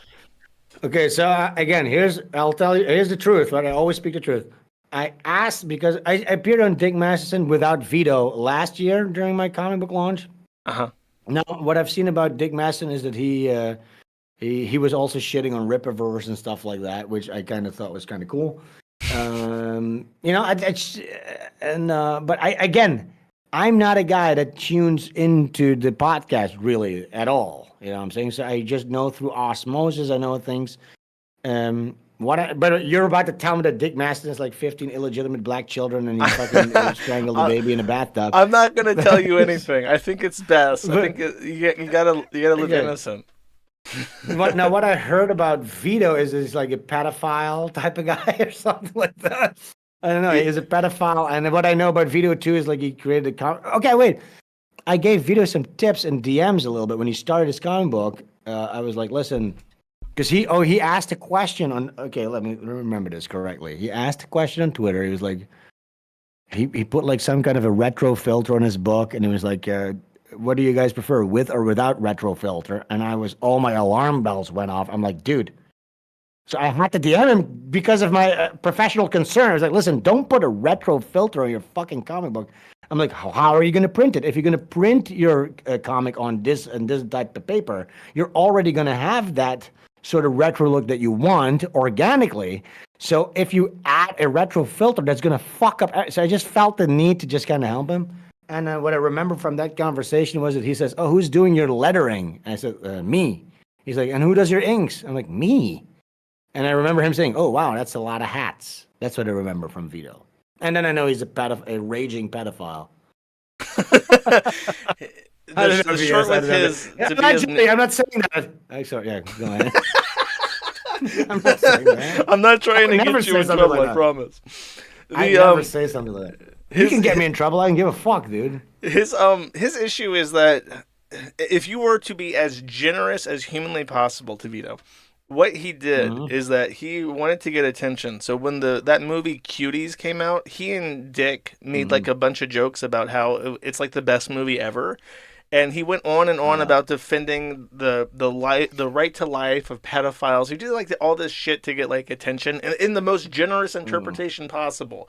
And that kind of miasma of being the cuties guy and being the pedophile and the guy associated with Max Carson, who also did a thing about cuties. It's like that's their issue. It's like if you were to try and advocate for them, is that they stuck their whole face up to their fucking neck in shit. And now they smell like shit, and it's difficult for them to kind of recover from that. So. Gotcha. Now, again, I literally am not familiar with the guy at all. I just told you exactly what I know about this guy. Now, if he defended, if he's like literally, because I've heard some guys, look, something like Cuties comes along, and again, listen, I'm such a bad person to talk about this type of stuff because I have never watched Cuties. Whenever stuff like that happens, I see it for what it is. It's sort of like this again. It's like this drama farming type of thing. To me, when Cuties came out, I was just okay. Here's the thing of the week. You know what I'm saying? Now, what I remember of Cuties, what was Cuties again? It was like a couple. They had like sexualization of little. It was like it was released in French. It was called Les Mignons or whatever. It just means like the littles. I want to say. Or like I don't know what the fuck it was, but it was like supposed to be about like French African kids coming of age. But it was mostly the thing that people commented about was that there was a lot of crotch shots of like little girls in leotards dancing, and it was very weird and obviously sexualized. Okay. Well, that's obviously bad. Oh yeah, wasn't it like I think Sneeko? Wasn't he also a guy that defended that movie? Because wasn't it like the narrative in the movie was like.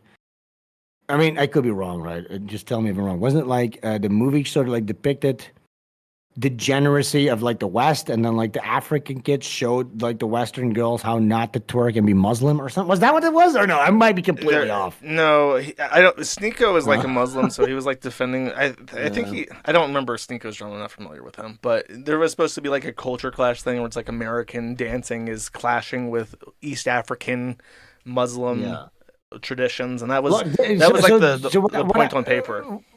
What I hear, what bothered me about this, if I would have to look into the situation, I already know what would bother me about this is that this is some kind of a lesbian feminist that got funded by the French government, and another person with a really good idea, proper movie idea, got snubbed out because he didn't check all the diversity boxes, and then this was to whoever has like the big government taxpayer art fund in Paris.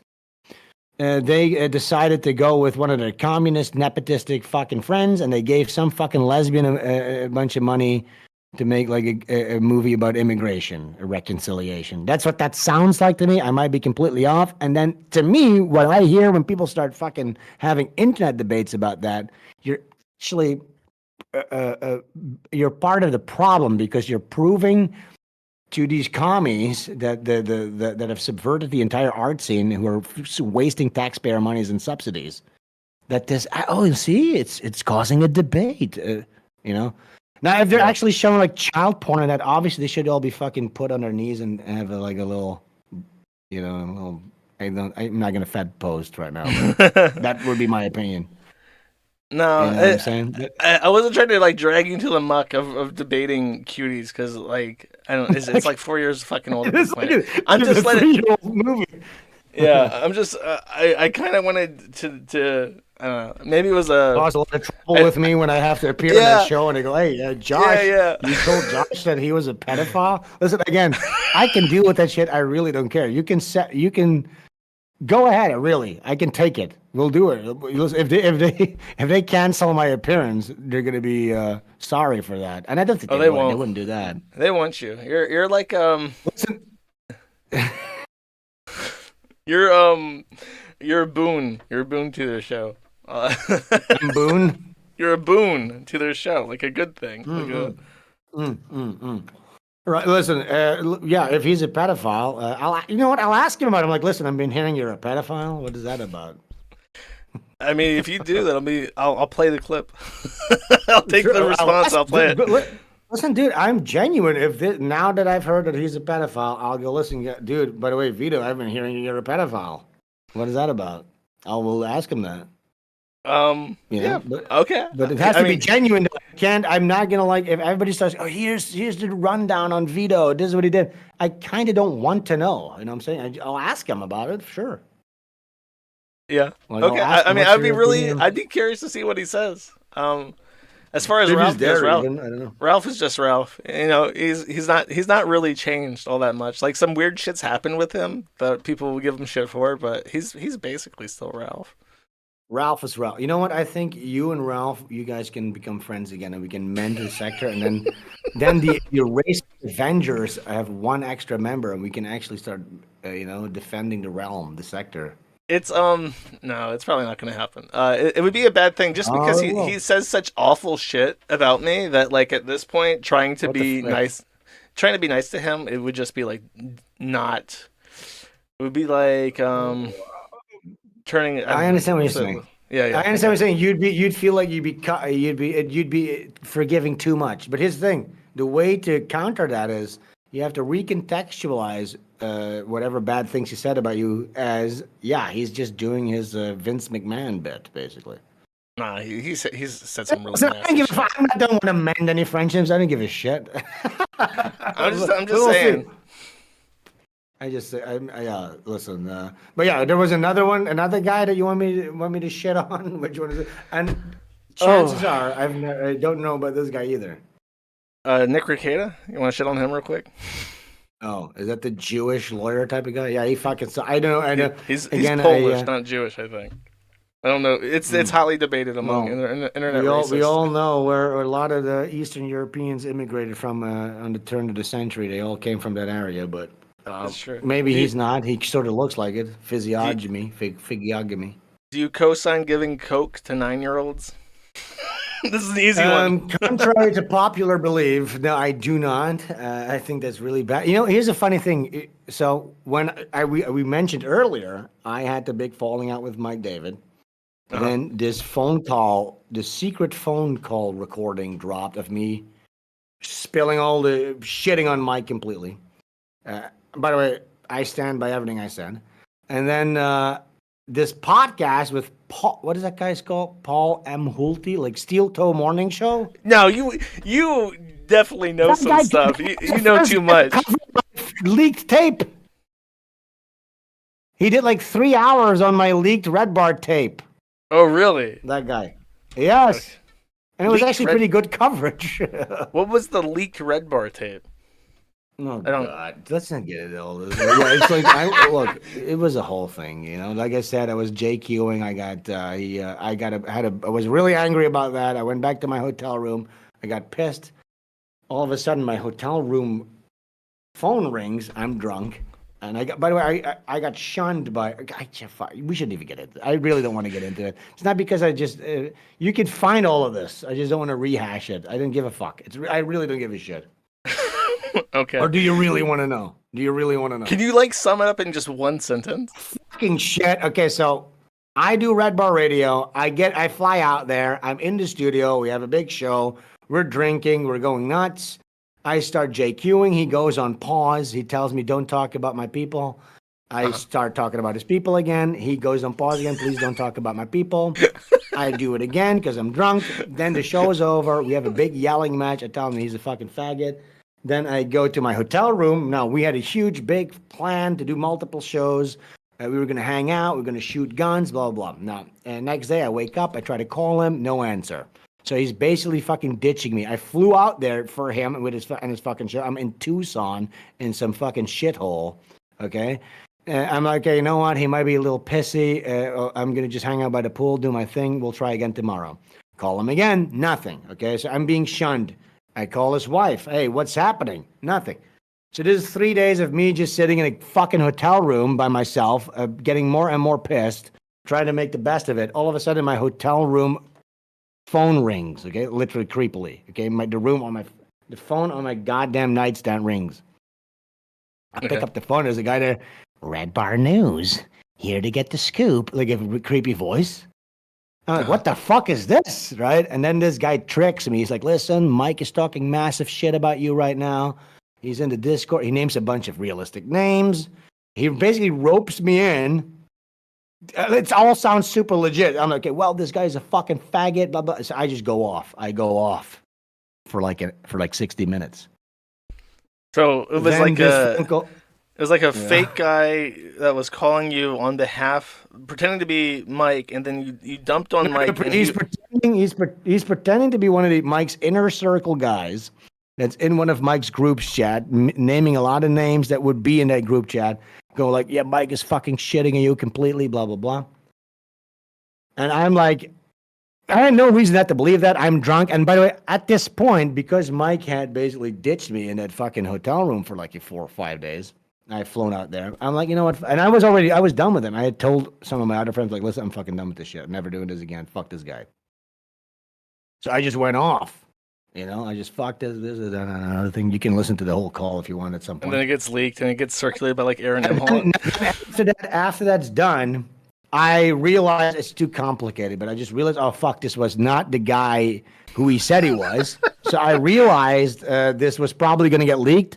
And what did I do? Even though I fucking couldn't stand Mike at this point, I was done with him.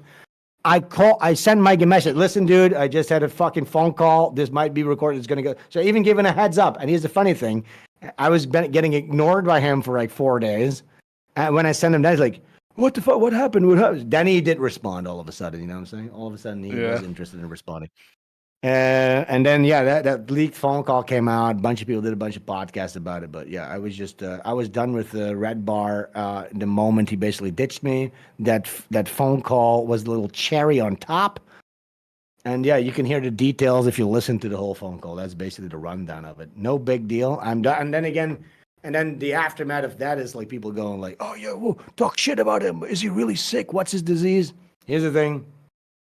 Again, I know all the ins and outs, but you're never going to hear it because I'm not like that. I'm not going to be drama farming. This is this guy's life. I wish him the best of luck. I have no ill will I don't want to destroy him or stuff like that. That's literally not in my character. Like, let the guy do what he wants to do. I'm not one of it. Because here's the thing. What people are used to, whenever Mike is falling out with somebody, it becomes a huge deal. They start shitting on each other. Big blah, blah. I don't have that in me. I don't want to do it. I don't want my life to become that type of shit. It's just not in my character. And I understand it would be entertaining for a lot of people. And I could destroy him but I don't want to destroy him because we used to be good friends. And I'm proud of him and I'm proud of what he did.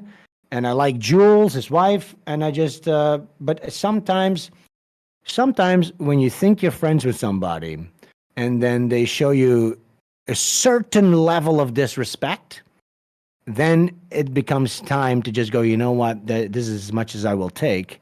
And then you just separate amicably, you know? So he will no longer have the privilege of having me in his life. That's the way I look at it. You know what I'm saying? If people disrespect you one too many times, that's about it. You can't keep forgiving somebody. You know what I'm saying? You can't keep, you know what, he's just doing it. No, it's okay. That's fine. That's it. But it doesn't mean I want to kill him or destroy him or anything like that. So that's not. You're never going to get any of that from me. Not unless he starts. If he pulls the first punch, there's going to be some atomic bombs. But I don't think that'll ever happen. It's probably a good idea then, because it like distracts you from what you're trying to do, right? Yeah, I'm not. That's not what my shit is. Listen, that's not. I explained that before. You know what I'm saying? I just that's not my my vibes. Yeah. You know what I'm saying? But yeah, you should probably listen to that phone call. You'll get a lot of extra context to this. But hey, Butch Gilligan #2, go check it out right now. The best indie comic ever. If you actually want to get a comic that is contrary to the top-down corporate Jewish controlled media, you should get this one. Great. Okay. I'm a subscriber. You should be too, if it sounds interesting to you. Sven Staffel's very small world. Crazy to hear that you know how deep your roots are in the sphere that we're in. Yeah. The sector, one some might say. The sector. That's right. Yeah, dude. Well, it was really great talking to you. We should do it again sometime. Maybe this was a good pilot for you if ever there would be another interesting person for you to talk to that's not like a complete mongoloid Down syndrome guy. Yeah, it is. It's nice to have a chat with somebody that's not like a sane person.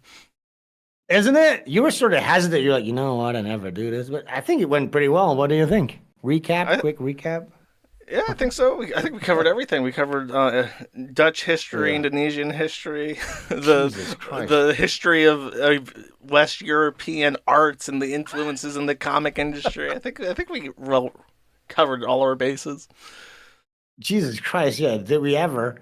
Can we scroll one more time to my Kickstarter page? Because people really need to go and support this Kickstarter. It's the Indiegogo's been on the screen, but also this is the... I know, but Indiegogo is kind of like, that's the variant cover. That's not, we really need that's the Kickstarter. Okay. That's it. We need to get both. You need to get both. They're very collectible, both the covers. And they're in limited print too. And of course, if you missed out on the first campaign, you can still get Butch Gilligan Volume 1. When you go to pick your reward tier, then go to checkout, and you can pick an add-on. There's even signed copies. I went to Texas, by the way, a couple of months ago. I went to Texas Comic-Con, my first Comic-Con. I was there selling books, and I signed a bunch of books. I should have probably signed more, but I signed some books. You can add those on to your pledge. But yeah, come on, guys. You need to get this freaking campaign and running. We need to become the next Rippaverse. You know what I'm saying? Co-signed by Josh right here. He loves it, right, Josh? I did enjoy the first one. Out of all the comic books I've read, all three of them, it was definitely the